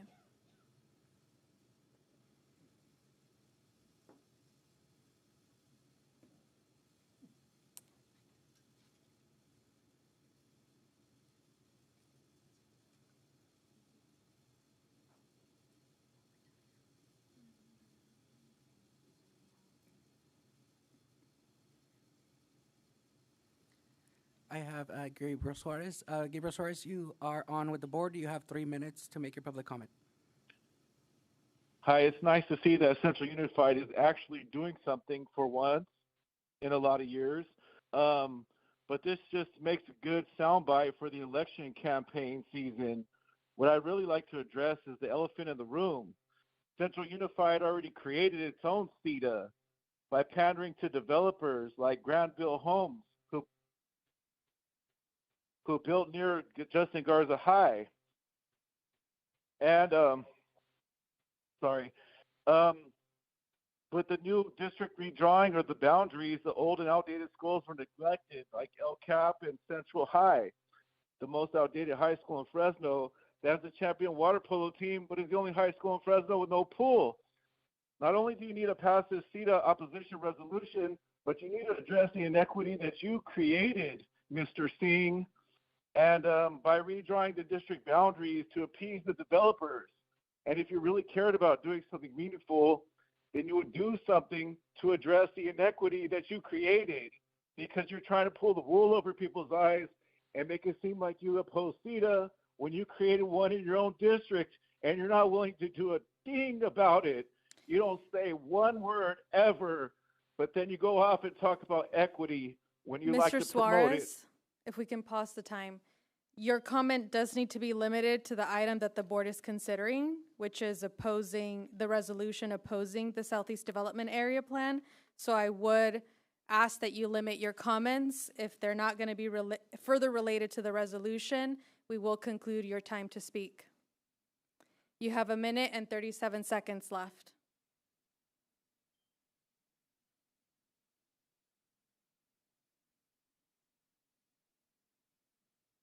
Mr. Suarez? It looks like Mr. Suarez is no longer on the line. Okay, thank you. We do have one more comment through the Okay, phone. thank you. And as a reminder to all speakers during this public comment, the comments are limited to the item that the board is considering, which is the resolution, adopting resolution number 2526-58, opposing the Southeast Development Area Plan.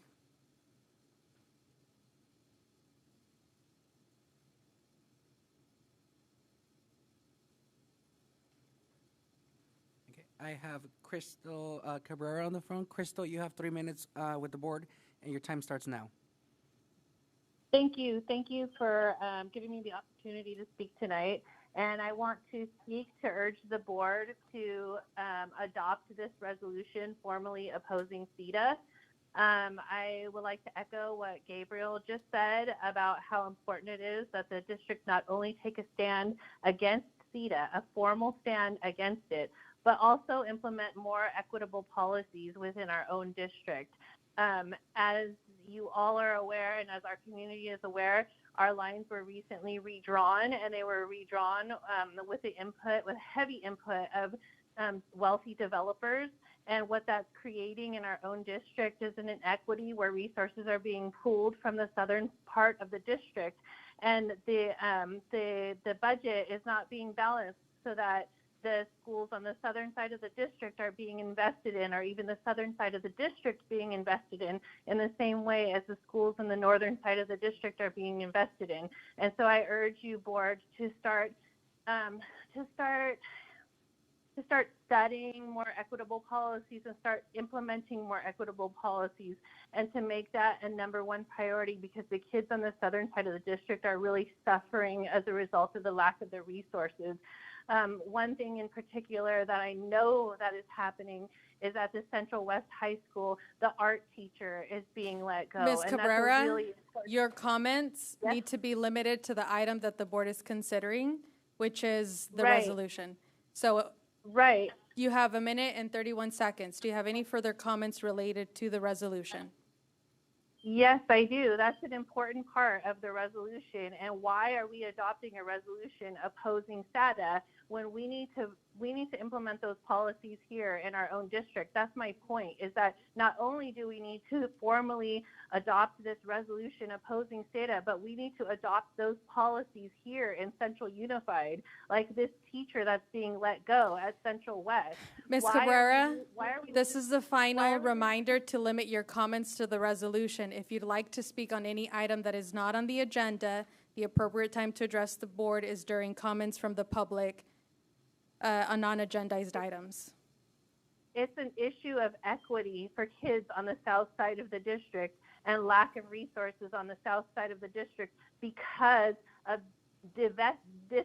not investing on the south side. And why are we not investing on the south side? Because the developers have controlled this district and urged the members of the board to invest on the north side where the new houses are, where the wealthier families are. That's exactly what I'm talking about. We need to have different policies where we are investing equally, especially for the kids that need it more on the south side of the district. So not only am I asking you to adopt this resolution, formally opposing SEDA today, but to actually implement equitable policies here in Central Unified. If you don't actually implement policies here in Central Unified, then adopting this resolution is meaningless. Thank you. President Korea, I have one more caller on the line. I have Gurdeep Shrigil.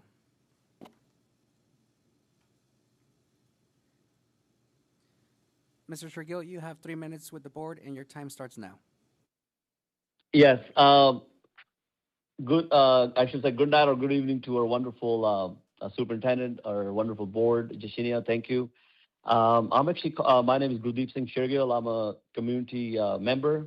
I'm a homeowner. I'm an investor. I'm a parent. And I'm also an educator in San Diego School District.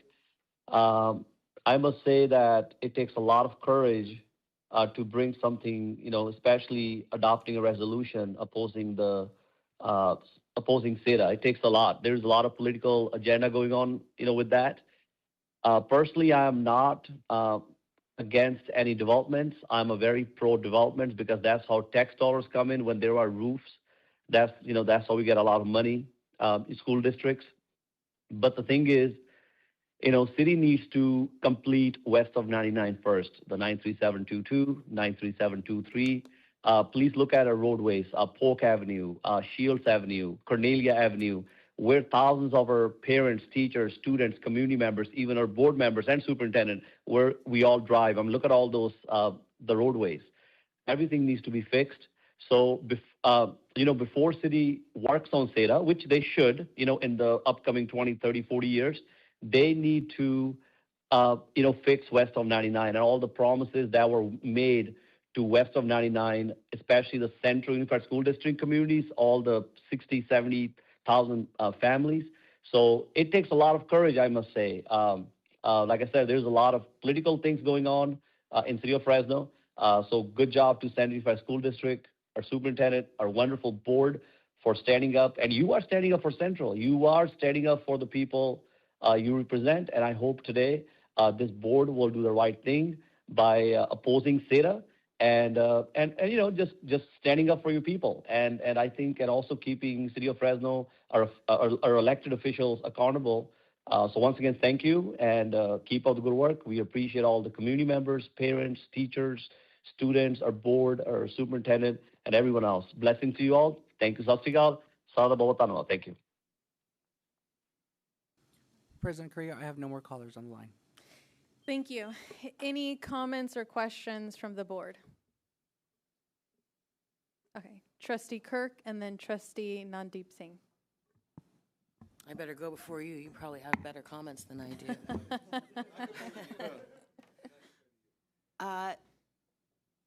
As you all know, I don't speak up often on many things unless I have questions. But this is something that I have been following as a lifelong resident of West Fresno, and I have seen the neglect that happens when you live on the west side of the 99. Like Mr. Padilla, who spoke, I represent the Madison area. To our callers, I represent District Area 6, our largest portion of the south area. While we are unincorporated, largely for Madison and Houghton Kearney, I do see the impact this has on our entire district. I do not support SEDA. I do not believe that this is the right move for the city of Fresno, for the county of Fresno. I am happy to vote in support of this resolution, and I want that to be heard by the residents of our district. I do not support SEDA. I will be voting in support of this resolution. Thank you. Trustee Nandeep Singh. Trustee Harman Singh. So I first of all want to thank all of our members of the public that came out. A lot of familiar faces who have done a lot of work in the west side, west of 99. And so it brings my heart joy to see you all out here. I just wanted to share, on the back of these name cards, it says a statement to remind the board of what our job is.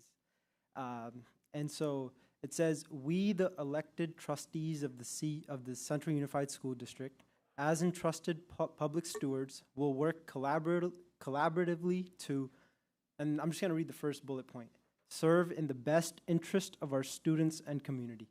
And so for me, I believe that's exactly what this resolution asks us to do. Central Unified exists to serve the students on the west side, Central Fresno, mainly on the west side though, west of the 99. And this is a community that's waited far too long to access basic infrastructure that they deserve, from reliable roads to utilities, parks, sidewalks, trees, and transit access. SEDA isn't in our district boundaries, but this vote is absolutely about our district. When a city chooses to build new infrastructure on an undeveloped peripheral land, that's a statement to the existing residents that, hey, we will not invest where you are. We will invest in a community that doesn't even exist yet. And so for me, I think we have an obligation to respond to the statement of priorities that are being shown to us, and that smart, equitable growth means investing in the communities that are already here before we expand elsewhere. And this isn't saying that we shouldn't expand elsewhere, but this is saying that where we are first, we should have completed neighborhoods. And this resolution puts that principle on the record, and I'm happy today to be voting in support of it.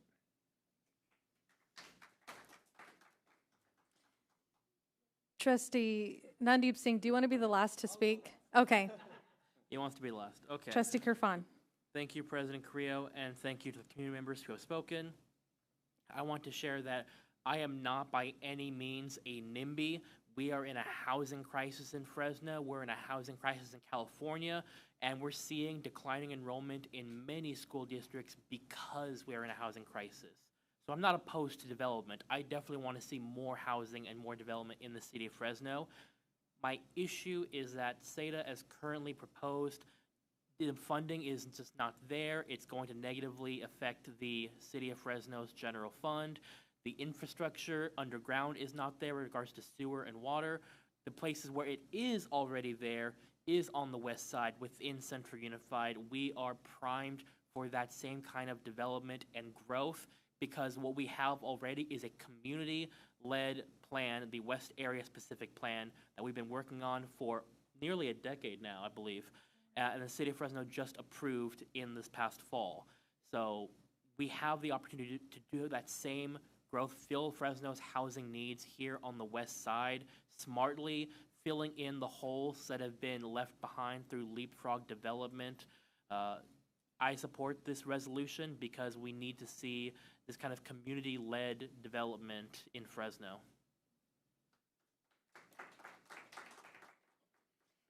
Does any other board member wish to speak? You have the final word. Thank you. So first off, I want to obviously thank our community for showing up, those that participated, and of course, Trustees Sidhu and President Carrillo for drafting this resolution and bringing this up for board tonight, and of course, Superintendent Marshall, who's always given his sage advice on such matters. For me, it's very easy. The question at the heart of tonight's vote is who matters. Our families built this district. They trust us with their most precious gift, their children. They show up, they sacrifice, they believe in for decades. They were handed promises instead of pavement. They got endless speeches instead of sidewalks. And we continue to just get studies instead of actual solutions. Central Unified is more than a school district. We are where all the communities here come together. We are where their children grow, their dreams take shape and the futures are built. And it's precisely because we know these families, we see them every single day, that we have both the responsibility and the moral authority to speak up when they're being left behind. That struggle takes a big step forward tonight. People ask why a school board is weighing in, and the answer is simple, because nobody else was going to say it this loud. We are the ones who see your children every morning. We are the ones who know what these neighborhoods need and what they have actually been denied. And we refuse to be the institution that stayed quiet while it happened again. History is going to record what was decided here, and history will record that Central Unified stood up for you, for your children, and for the community that deserves so much more than it's ever been given. That's who we are as a community, and tonight we're going to stand up for that commitment.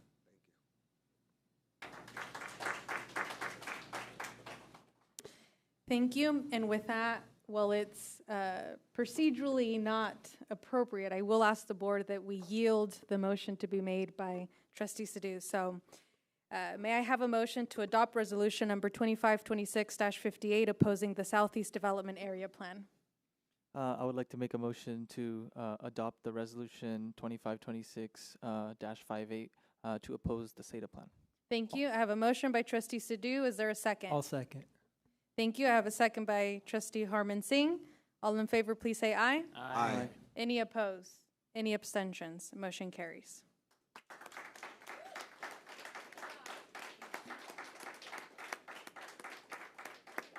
And just as a reminder, as Trustee Sadoo read, this does not only document the action and the position that we're taking as a board, but it does provide direction to our superintendent or our district designee to affirmatively oppose and communicate our opposition to the appropriate leaders. So, thank you. With that, we move on to our agenda items. Item number 3, adopt resolution number 2526-57, authorizing transfer of funds for grandfathered retiree health benefits. Assistant Superintendent Ekbal.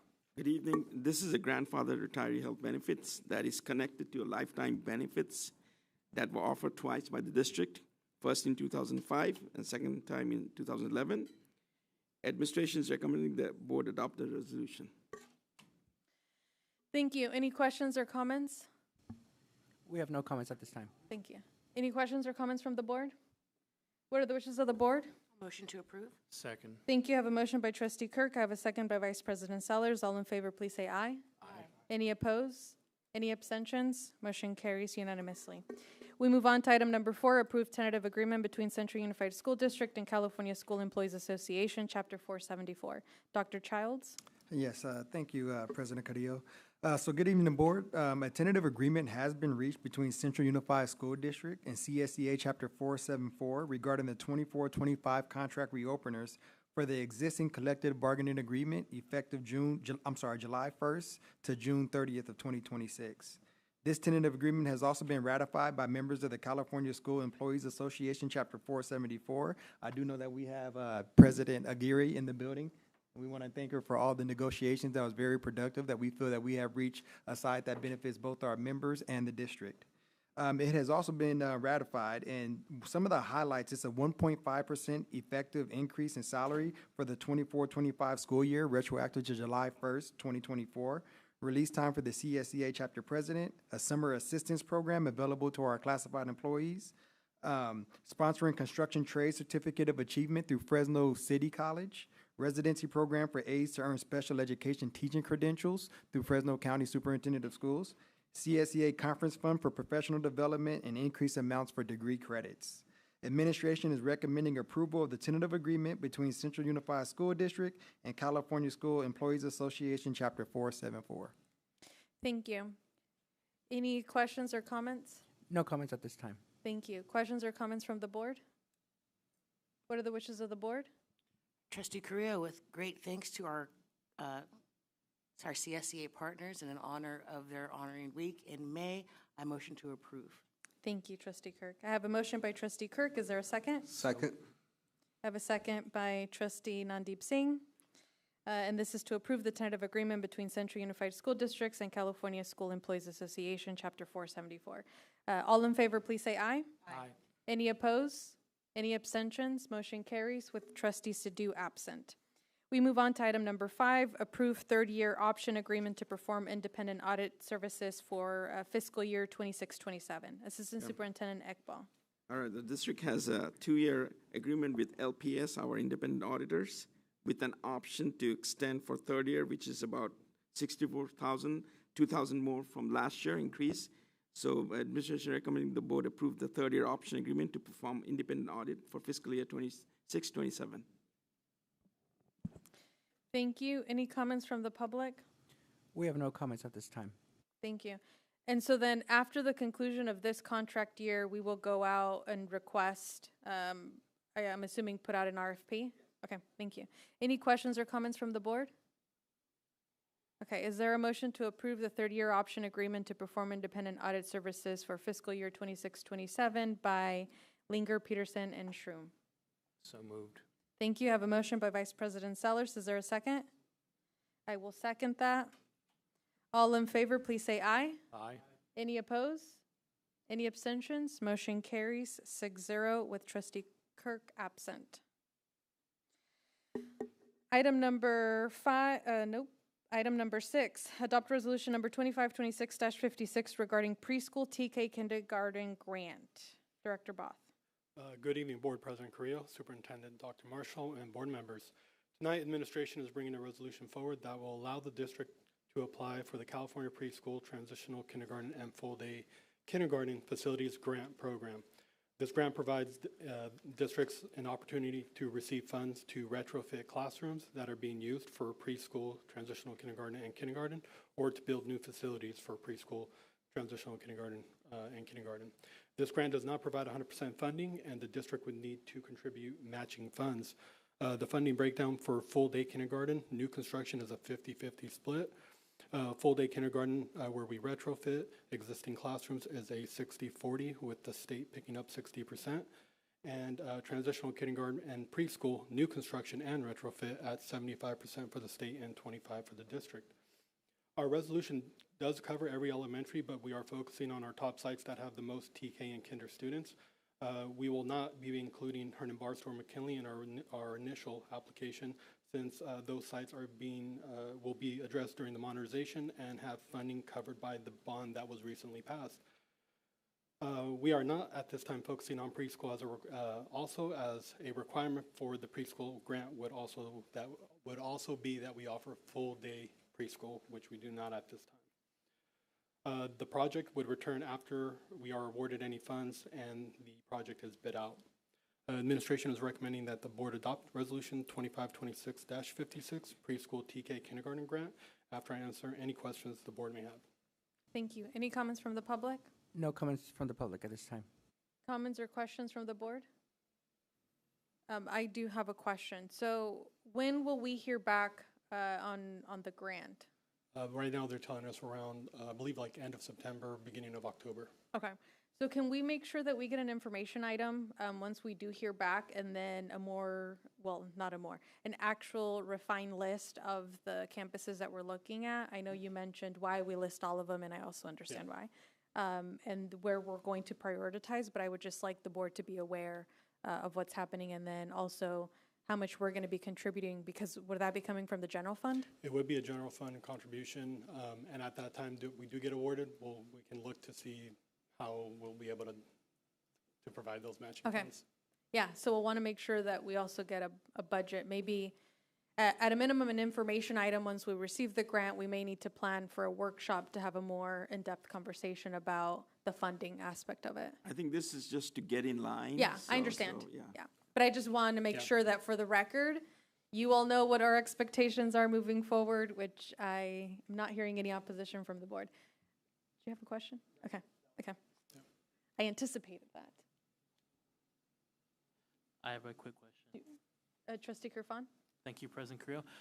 So I understand that, expanding early childhood education is so critical for the development of the child.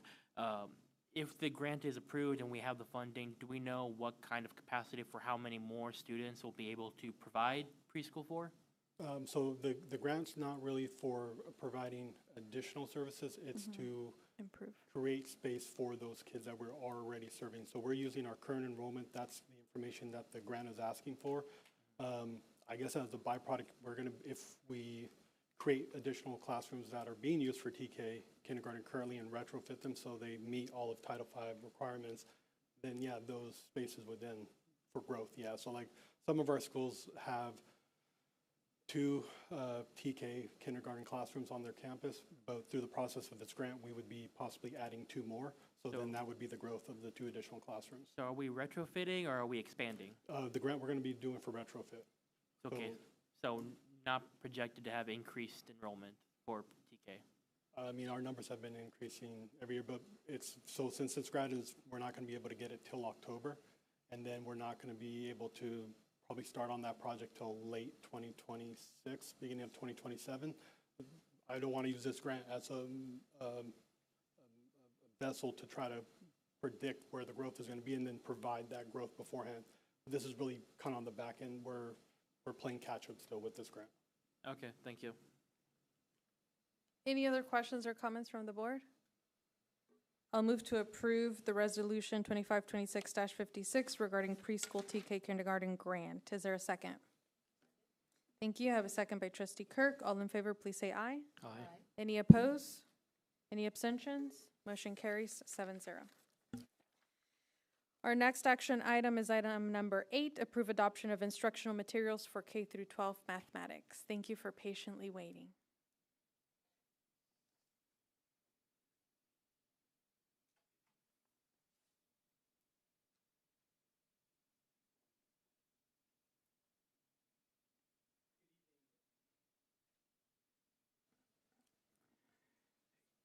Good evening, Board President Carrillo, board members, and Superintendent Dr. Marshall.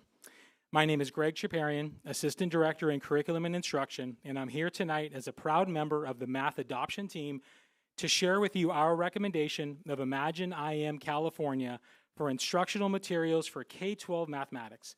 I'll begin with an overview of our process and finish with our reasons why. The California Math Framework was adopted by the State Board of Education in 2023.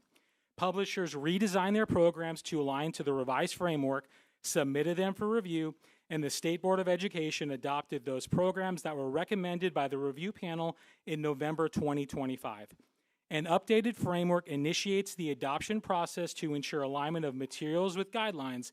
So with these updates occurring, it was time for our district to adopt new state-approved instructional materials for K-12 math. The entire process was a collaboration of teachers and administrators, and this began in October with the recruitment and formation of the team, or a Professional Consultation Committee, or PCC, as it's referred to in the CUDA CBA.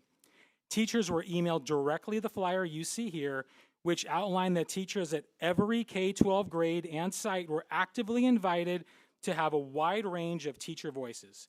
This included special education, English learner, and alt-ed teachers, along with instructional coaches.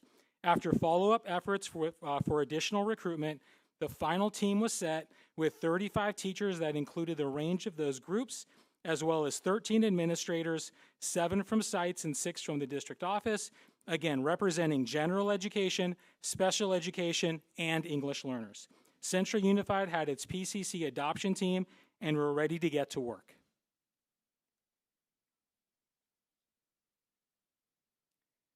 This slide highlights key events over time.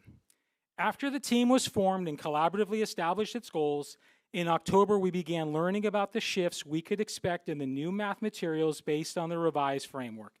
This time, which stretched into November, was well spent because it was critical in helping the PCC have an informed lens in order to make wise decisions. The PCC also solicited interest holder input, which I'll give more detail to in the next slide, and we established our 4 district priorities for new math materials, which are standards and framework alignment, student-centered instruction, conceptual depth and connections, and equity and assessment. In November, the PCC used specific criteria to narrow the list of state-approved programs, which is 38 in K-8 and 9 in 9-12 for integrated math, to allow for a deeper investigation of materials. For example, Ed Reports is a well-respected, independent nonprofit that thoroughly reviews and scores instructional materials to support districts like us. The PCC used EdReport's data as one of its measures to narrow to a smaller subset of programs. December and January were busy months as we did preliminary investigations into this narrow list of programs still being considered, which was initially 10 K-8 and 7 9-12 programs. From there, a subcommittee of PCC members attended the FCSS Curriculum Fair, where each publisher did a presentation about their program. Following the fair, we further narrowed to 7 K-8 and 4 9-12 programs, did an even deeper dive during winter break with the lens of the 4 district priorities, and returned in January to select the programs to pilot for in our PCC classrooms. Accelerate Learning STEM Scopes Math California and Imagine IM California for K-8, and McGraw-Hill California Reveal Math and Imagine IM California for 9-12. Piloting occurred in February and March. This means that PCC teachers replaced their current math program with a new program being considered to gain insight into its effectiveness. Following training provided by each publisher, PCC teachers in K-8 piloted STEM Scopes in February and Imagine IM in March, and PCC teachers in 9-12 piloted California Reveal Math in February and Imagine IM in March. This allowed for a comparison of programs, and both teacher and student feedback was captured following each pilot.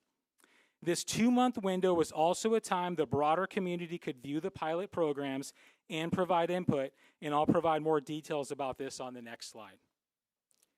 After returning from spring break, the PCC convened to do what it set out to do: factor in all the available information it had, consider the 4 district priorities we had established, and make a recommendation to you as to which program would best accomplish this.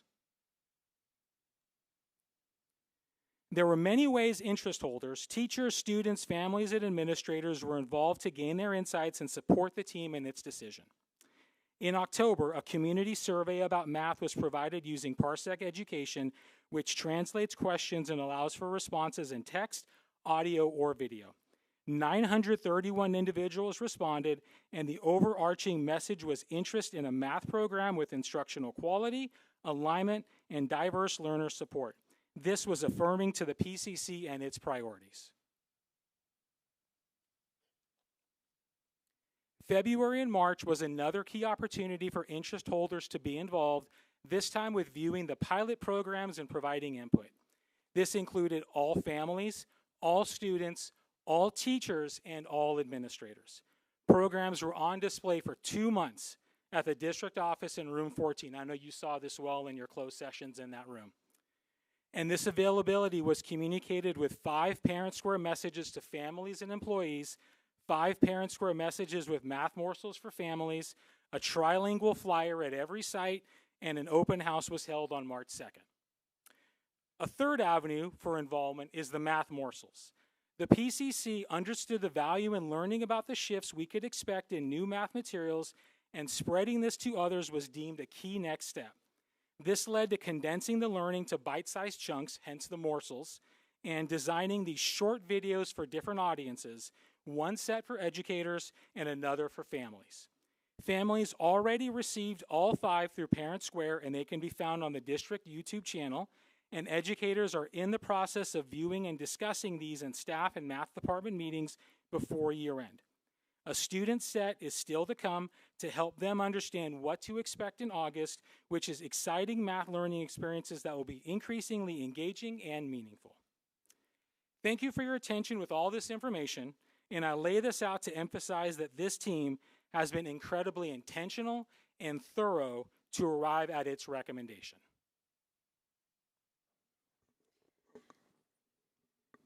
The PCC recommendation to the board is for Imagine IM California. 3/4 of the PCC K-8 vote was for Imagine IM, and 2/3 of the PCC 9-12 vote was for Imagine IM. What does this mean? First, the PCC had a supermajority in each span, which we were striving for to not be closely divided. Second, this creates for the first time in Central a K-12 math program. I can't emphasize that enough.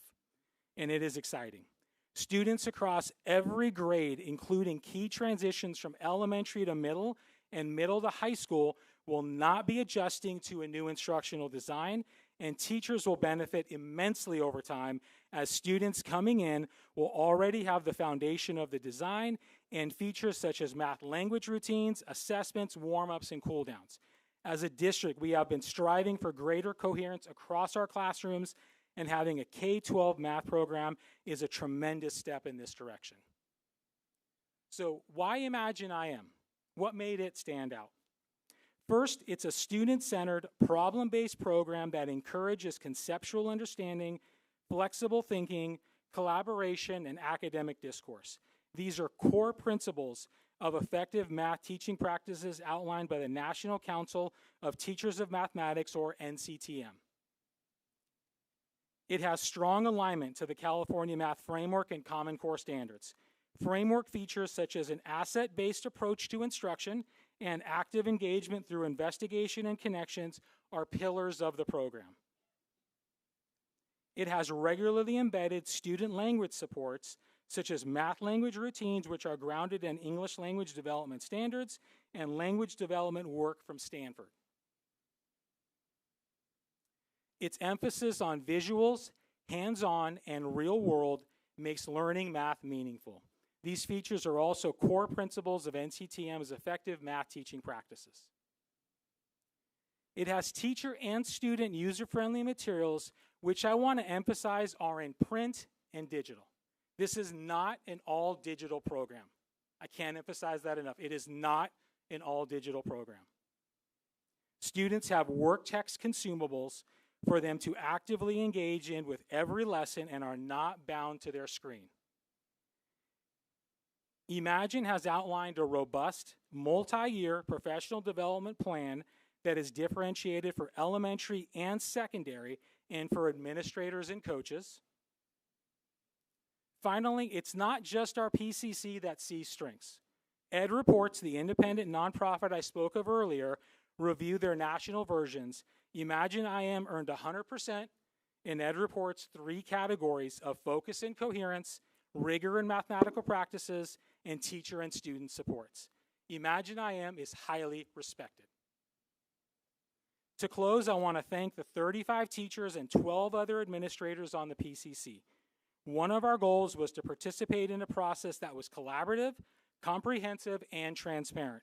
I confidently say today that we accomplished that, and I'm so proud of the tremendous work we did to bring us here today.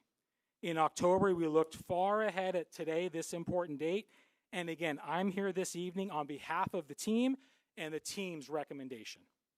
Thank you for your attention with this item, which is administration's recommendation that the board approve adoption of Imagine IM California as instructional materials for K-12 mathematics. Any comments from the public? No comments at this time. Any comments from the board? Okay. I'm going to save myself some time and you can go last. Vice President Sellers? Thank you. If this is approved tonight, are we actually approving a contract or just approving the district to begin negotiating with the IM? We've begun the am I still on? Yeah, I can hear myself. We've already begun in terms of procuring the quote that we're going to need, and is certainly in negotiation as far as pricing. So that process has gotten started. What's going to be critical is your board approval of that adoption in order for that to be official. And once that's official, we'll again continue to proceed with the quote component of it. But what's also critical is the professional development. Teachers are very eager to get started sooner than later. I provided a feedback form a couple months ago just to get a sense of where teachers would prefer to do training, and I've since followed up with something more specific. And on both of those, overwhelmingly, May, early June is a time frame that teachers want to get themselves started with training. I'm working diligently to do that, and so the board moving forward with this today would really allow those wheels to be in motion. Okay. Yeah. So essentially what we're asking for, to just clarify, is we're asking for approval not to exceed 4.5 million, which unfortunately is what an adoption costs now. It was 2.5, 3 million 11 years ago when we did the last math adoption, but obviously, you know, gas prices, paper prices, it's all going crazy. So we are asking for approval not to exceed. We're still in negotiations. We want it lower than that, just so we know. And we're also looking at the service components to make sure that those are strengthened as well with this new adoption. Let me interject, but the current documents or the item before the board doesn't include the not to exceed 4.5 million. So it would just be adoption of the materials, because it sounds like it's going to be more than $50,000 for these materials. The contract would come back for either ratification or approval by the board as an action item. Yes, thank you. Okay, you're welcome. Other question, if this is actually approved, what's the rollout and plan or implementation? Is this across all grade levels beginning next year? This would be, yeah, great question. So TK, if you're wondering, why is TK not on there? TK does not have Common Core standards, and thus that's why there's not materials in adoptions at the state level with TK. So this would be kindergarten through what is our integrated Math 3 course through high school. So it would be a full rollout beginning next year across all of those grade levels. As I spoke, professional development, the support is critically important. So that's where I'm working right now in order to provide teacher professional development that begins sooner than later with this, which will also be ongoing. That professional development with them will also incorporate not just kind of the workshop opportunity, but also classroom embedded opportunities to be in classrooms, working alongside their professionals to implement lessons, learn from those lessons, collaborate with each other in our PLC teams. So a really robust opportunity in that way, as well as administrator professional development. Again, if administrators need to understand just as much as teachers what the materials are asking for and the shifts that we're looking at. And so that's a key component. And then also instructional coaches, because they're going to be critical in working with our teachers in the implementation of the materials. Paired with that is also just the multi-year aspect of it. We know that a one and done in a year is never going to be enough.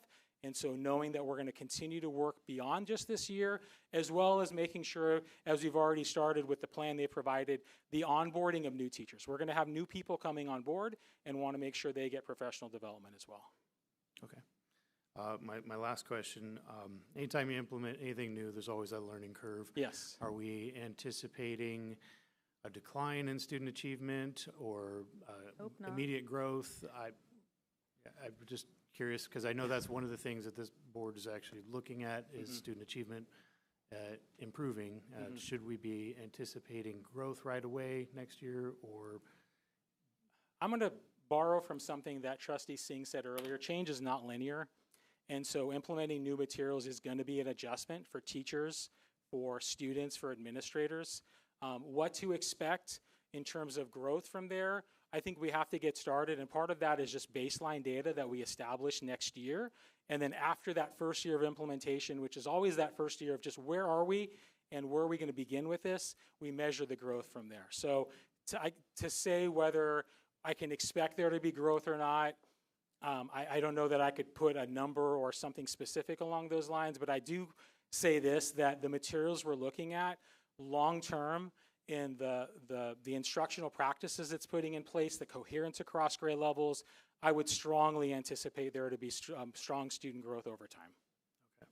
I was just curious for hypothetically a junior or a senior next year that this is something they've never seen and learned in this manner. Yeah. Is it going to be setting them up for success or failure right away? I think in the long run, and even in the short term with them, it's going to be success in the sense that it's going to put them in an opportunity where they're going to be in a more collaborative classroom, a classroom that's going to be more meaningful and engaging in some of that content. Again, it's going to be a struggle in the sense that it's different, but you know, as I've heard someone else say to me that I work with closely, if nothing changes, nothing changes. So if we don't move forward and put in motion something that is going to drive us in the right directions that we need to go, then we're going to be pretty stagnant moving forward in what we're expecting of our outcomes as well. Thank you. Trustee Gerfan. Thank you, President Creo. Great presentation, Mr. Chaparian. I have a couple questions. Who is our current vendor for our math curriculum? So for elementary, it is Savas. For middle school, it's Carnegie, and for high school, it's Discovery Education. Okay, so this will probably limit the number of different contracts we have and make it. It'll make it one. Make it one. This will be it. Now, we didn't go in necessarily, it had to be one, but the outcomes of the K-8 and the 9-12 allowed it to be one all the way across.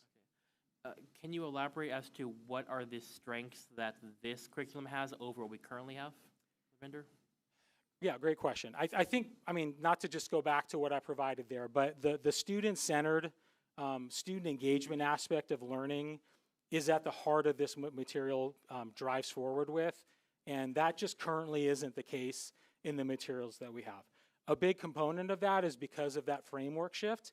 That framework shift really speaks to more of a learning experience that's rounded in that sort of way, and so that's where the alignment of these materials are really geared to provide that sort of learning opportunity. Okay, thank you. And then my last question is, does the vendor have this curriculum for elementary in other languages? Yes, they do have it in Spanish. Okay, thank you. No further questions? Any other questions from the board? Yes. Trustee Sidhu? So I did some research, and there is a lot of like pros. I do see the pros, but the cons I've been reading is that the program itself can be a little wordy, and the gaps usually show up in teacher implementation and teacher adjustment. So is there training provided by IM to get our teachers up to par with this program? Yeah, we are already working closely with their team to organize and provide that professional development. Again, their professional development is also differentiated for elementary and secondary, knowing that the instructional needs are different for elementary teachers than they would be for middle school and high school. And so that already is in motion as far as planning those components out, because I completely agree with what you're saying. It's one thing to adopt a wonderful program, but it's in the implementation of it that's going to make all the difference in the world. And so that's where, in part of this process with the PCC, as we were getting closer to making a decision, there was the outreach that was made to all the publishers being considered to say, what is your plan for professional development? How do you want to support us through all of this? And that's one of the pieces that was presented at our meeting, because that's an important factor to consider in terms of how are you going to support us.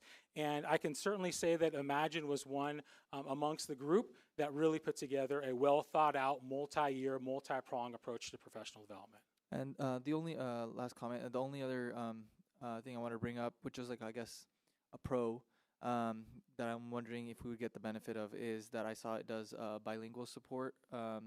It has like Spanish. We do have availability of those features as well. Okay, cool. Trustee Harman Singh? Have we looked at what other school districts with higher percentage in, like, you know, their math percentiles, what programs they use? It's a great question. What's unique here is because these are all new programs, there isn't like another district that's already been using this program in order to compare this with them. So we are amongst others that are in this group that are adopting a program like this. That's a refresh, that's a new component to it. But I do know that I can speak to Imagine is grounded. The IM stands for Illustrative Mathematics, which is a open source resource that they have 3 partners they've partnered with to create a product for districts to be able to adopt. And that is a program that does have a track record of success that they've communicated as well. Thank you. I just have a couple of comments. I don't have any questions because you all have asked great questions. Our students can't really afford to see a decline in the math. Our scores overall need to grow. Yes. So I hope that we will invest the time and money that we need to ensure that our teachers can teach and implement the material, and also that they do so in a manner that confirms their belief that all of our students can learn. Yes. Because we've done the TNTP study now back in 2019, 21, some time ago, which didn't reflect very well with some of our classroom surveys. So just making sure that we are implementing this in a manner that is focused on making sure our students are getting the best education that they can, and we don't set them back. Trustee Singh? Yeah, thank you so much, Assistant Director Chapadian, for the presentation. I can hear the excitement in your voice, and I am obviously excited. it's Yeah. clear, and obviously the input you received from 35 people I think you had shared that were part of this committee. I think President Carrillo touched upon where we have made significant growth, at least to catch up to our pre-pandemic levels in ELA. We still lag in math, and math is obviously critical for everything we do. I think my most specific question, I think others touch on some great topics. If you could talk to me a little bit about sort of 8th grade math and Algebra 1 in terms of like how this program approaches that, because studies have all shown in terms of the best indicator for actually collegiate completion, so not just going to college, but actually finishing college, is how you perform in 8th grade math. And that has been a breaking sort of pipeline that we're trying to overcome here in Central. So if you could talk to me a little bit about that. I'm trying to think what specifics I could provide. I go back to the continuity of a platform that students will have by 8th grade. For our youngest students in kindergarten, will have gone through all the way through 8th grade as a transition point in going to high school, and them having been learning through a program that, again, has an instructional approach. And this goes back to what Board President Carrillo was talking about, a very, what's referred to low floor, high ceiling, open entry point, inviting opportunity for students in mathematics. Because I know that we have students in 8th grade who've had years of struggle. And so that's where a program like this, I'm confident, is going to provide them more of an avenue to find success, to have a voice in mathematics. And the more we can provide those opportunities, the more it's going to speak to that growth going into the Math 1 component. Around that, though, as well, as we're putting together our educational services plan in terms of our instructional coaches and other support avenues, that already in my draft is one of the really critical areas, is understanding that the bridge, as I mentioned, going from elementary to middle and middle from high school is key. And so we've got to be very intentional in terms of what's taking place with our 8th grade students. I know that's an area that we're looking at as far as having kind of a measure that we look at very closely over the course of the year, so we can be proactive as soon as possible. If we're seeing areas where we're not seeing the growth that we need to see, that we intervene and we provide what we need to. Because again, I know that transition, students are off track in Math 1, the likelihood of them getting back on track is very, very difficult. So I think that's one thing. I go back again to the idea that having this program and the real emphasis that we will have with it next year in terms of use of these core materials is going to provide that common experience for students across all of our classrooms in order for them to have a shared experience as they should. It should not matter which classroom you're into another in terms of what you're learning, what your teacher's teaching, what standards are most important, what instructional practices are being used. So application of this program, I feel very strongly, is going to help to support that. No, I'm excited to hear it in your voice and see it. I know years ago I visited Laura Bolton and I think Ben Avila actually in Parlier, but they were taking PD so seriously that I remember joining on a Saturday morning to do it. I hope that's the sort of rigor and the type of professional development we're going to be providing for all of our teachers. I know how important this is, and I'm so driven to make sure that we get off to the very best of starts. I hear your conviction. I'm rooting for you. I'm rooting for our families. And the team. I want to emphasize this was such an important team process that we went through, and I wanted to make sure that came through loud and clear. Thank you. Thank you.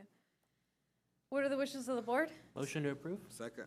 Thank you. I have a motion by Trustee Kirfan. I have a second by Trustee Nandeep Singh to approve adoption of the instructional materials for K through 12 mathematics. All in favor, please say aye. Aye. Any opposed?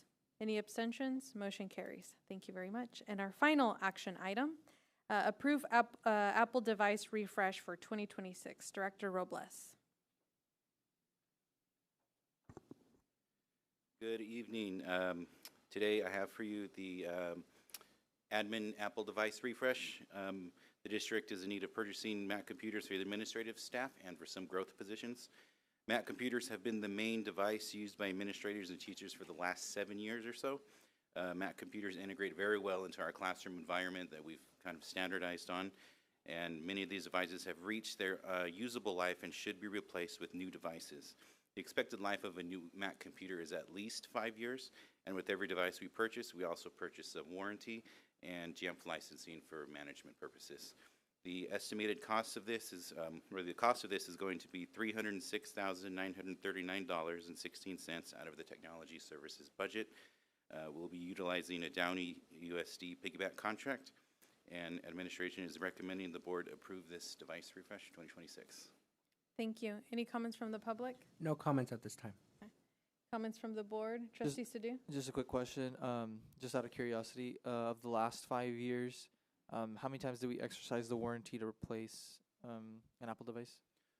Or Quite often, I would say. I don't know Okay. that exact number off the top of my head, but we are consistently processing repairs every month. Okay. Any other questions or comments from the board? Trustee Kerfan? Any particular reason why we're going with Mac instead of PC or Windows? We standardized on it a few years ago. Our classrooms all use Apple TVs. We use Apple TVs in our conference rooms. Over the last 10 years or so, software companies have grown to adopt the Mac ecosystem as well. The average lifespan of comparing, say, a Dell laptop that we need to buy versus a Mac computer, the Mac computer has much better long-term performance and life and support from Apple as well. So it's been really good to serve a lot of areas. All right, thank you. Yeah, and I don't know if you were involved in the transition, but it was in the last 8 years. And if I remember correctly, we had teachers involved. They came out to the meetings and confirmed we support moving to Mac. So it was a big, I'm also biased. I love Macs. That's my Apple product, but it was something that the teachers came back and was adopted. So my question is, has it been 5 years since we had the adoption? Because I know that's what you said the lifespan is, but we always push The teachers and things. the administrative staff are on 2 different cycles. Okay. Administrative computers were last purchased, I want to say, around 2020, maybe 2019. Okay. Thank you very much. Any other questions, comments? Trustee Kerfan? No, if there are no other comments, I'm share the complete opposite point of view as you, President Carrillo, so I will reluctantly motion to approve the item. I will second. All in favor, please say aye. Aye. Any opposed? Any abstentions? Motion carries. Thank you very much. Thank you. We move on to our information items. Thank you to our guests for patiently waiting. Receive information regarding potential Measure X issuance and bond refinancing opportunity. Assistant Superintendent Ekbal. All right, this item has 2 parts. The first part is we want to refinance 2016 GEO bond. This will save the taxpayer about $5 million. And the second part is we need access to the Measure X funding, which was passed in 2024. We have Mark Farrell, our consultant, if he consulted to answer any questions. With that said, administration is recommending the item be placed on May 12th board agenda for action. Thank you. Is there anything you want to add before I open the floor to questions or comments? No, happy to answer questions. Any questions or comments from the board? Someone have a question? Vice President Sellers. This will save taxpayers money. Yes. There are 2 different series of bonds that we're looking at refinancing. One, 2016 refunding bonds. Those have already been refinanced, so the district already saved community money there. And then the Series B bonds from the 2016 election. So, yes, these will be seen as savings on taxpayers' property tax bills over the next 10 to 15 years. What is the criteria for evaluating? Because I know the second part of this is accessing more of the bond money. Right. So how will refinancing impact our ability to obtain more of the bond money? Good question. And so this will help. So refinancing the bonds will lower the tax rates. And if you remember with Measure X, when Measure X was brought to the community, it promised to extend the current tax rate. The existing tax rate at the time was about $215 and change. And so refinancing the bonds will lower the tax rates, allowing the district to issue a little bit more, make it easier to issue the next series of Measure X bonds. And we're talking about issuing 76 million of the remaining 72 million of Measure X. Thank you. Any other questions? Trustee Kerfan? I couldn't quite hear you. Can you remind us how much money we're saving with the taxpayers with this? As of April 15th, it was about 3.8 million. 3.8 million. Thank you. Okay, this item is just for information. It'll return to our May 12th, 2026 board agenda meeting for action. Can this go under consent, or do we? It needs to be an action It needs item. to be an action item, okay. You don't have to come back next meeting, though. If anyone has any other questions, please make sure we submit them with sufficient time so we save you the trip. Thank you so much for coming down. We appreciate it. This will return under action. Item number 2, receive information regarding resolution number 2526-55, authorizing annual interfund transfer for deferred maintenance purposes. Assistant Superintendent Ekbal. So we need this resolution to make sure that the funds that we transfer to the deferred maintenance stays there, because otherwise the 4 million we transferred will come back to general fund in June 30th. So this is just to make the transfer permanent. Okay, thank you. Any questions or comments from the board? Are we not able to put this in like a separate fund and designate that money for deferred maintenance? This is a separate fund. We just have to annually do the yes, transfer? we have to. That's why I said up to 4 million. I Okay. have to say up to 4 million, because if I just say 4 million, if I don't transfer, then it becomes a state audit.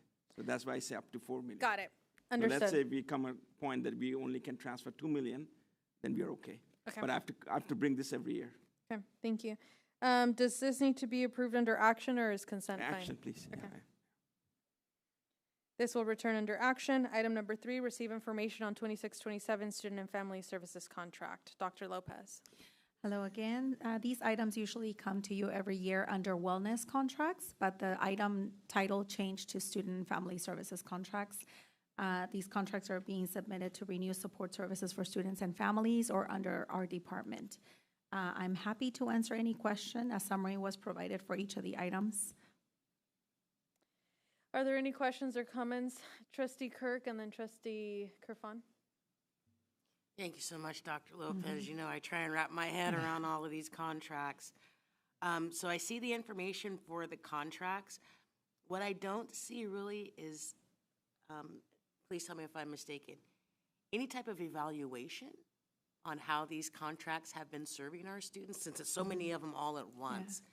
So did we have an opportunity to get where these contracts stand and how effective they've been in the sites that they're being used on? Yes, and we do collect that data. I can send that to you guys before I bring it back for action. Yes, please. I would like to see. We can do I that. would like to see some of that. We have Thank you. usage report for Care Solace. It's used throughout our district, so our teachers, our students, our families can call from home and access a therapist on a phone, as well as they help provide them with access to a therapist during the day. And we have all the usage data for that, as well as the students referred for CYS, you name it. So I can provide that to you before I bring it back for action. That'd be great. Trustee Kerfan. Thank you, President Carrillo, and thank you, Trustee Kirk, for stealing one of my questions. So for one of these contracts we have with Campos and Associates, I thought we had already approved that contract for this year. So that was to pay her for what she's done this last year, because it went over 45. So it was coming to you for this academic year. This one is for the next academic year.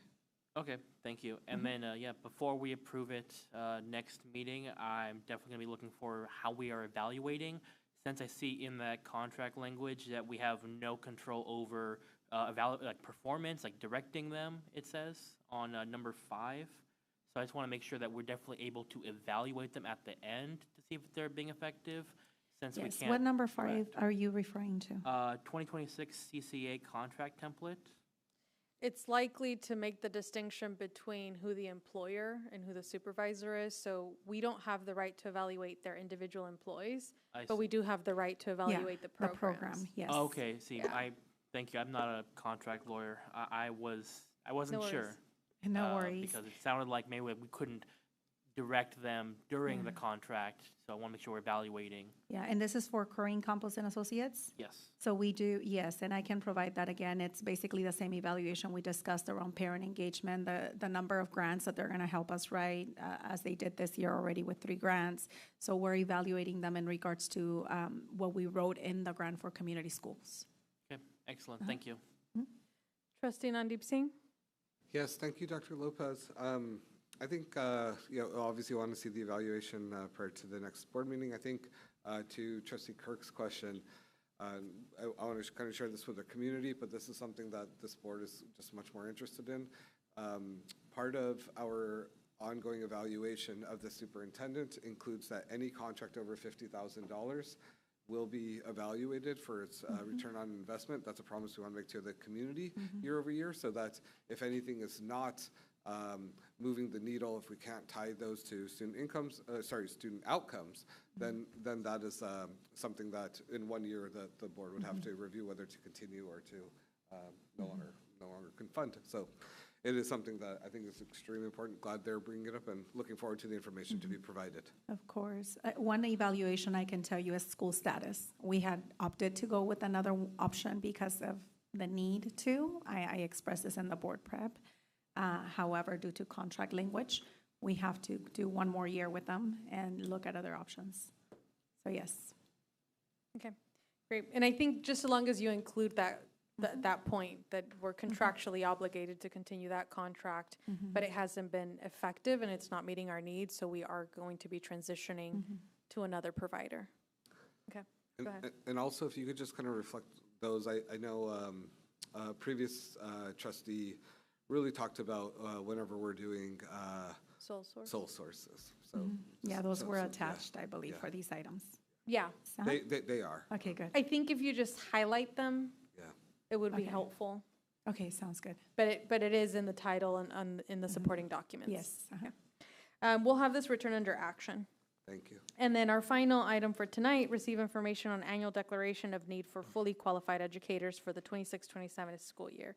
Assistant Superintendent Dr. Childs. Yes, so the Declaration of Need for Fully Qualified Educators is an annual document required by the California Commission on Teacher Credentialing, CTC, and California Code of Regulations 826, prior to placing any person on an emergency permit and limited assignment permit. So really what it does is it makes sure that we are actually doing our due diligence to staff our teaching staff with highly qualified teachers, and we actually do have a board policy that dictates that we must first seek out highly qualified teachers who are fully credentialed rather than going into the PIP, STIP, or interim type basis. The fiscal implications of this declaration will be the salary and benefits of the teachers that we hire. Administration is recommending that this item be placed as an action item for the May 12th board meeting. Thank you. Any objection to having this return under consent? Okay. It has to be action. Oh, it needs to be action? Okay, just kidding. It'll be action. Okay, advanced planning, the calendar, the 12-month calendar is attached. Any additional information and closing comments from the board? Okay, hearing none.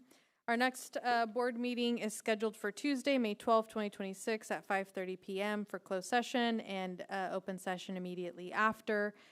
We do have, what? Yeah, yes. We have a holding for May 5th for a special meeting or a workshop. We'll follow up to confirm whether we need to have that. And then we do need to adjourn to closed session. And then we will return and reconvene. But you all don't need to wait for us. One second, real quick. I had requested information on the VAPA building. So I've been waiting for 2 meetings now. Okay. Yeah. What was update on the VAPA building? Yeah. Thank you.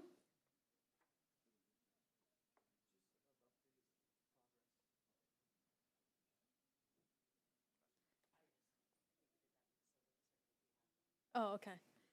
So maybe the board just hasn't received it. The subcommittee received an update, so it probably just needs to make it to the rest of the board. Okay, thank you. Okay, we're adjourning to closed session. Thank you.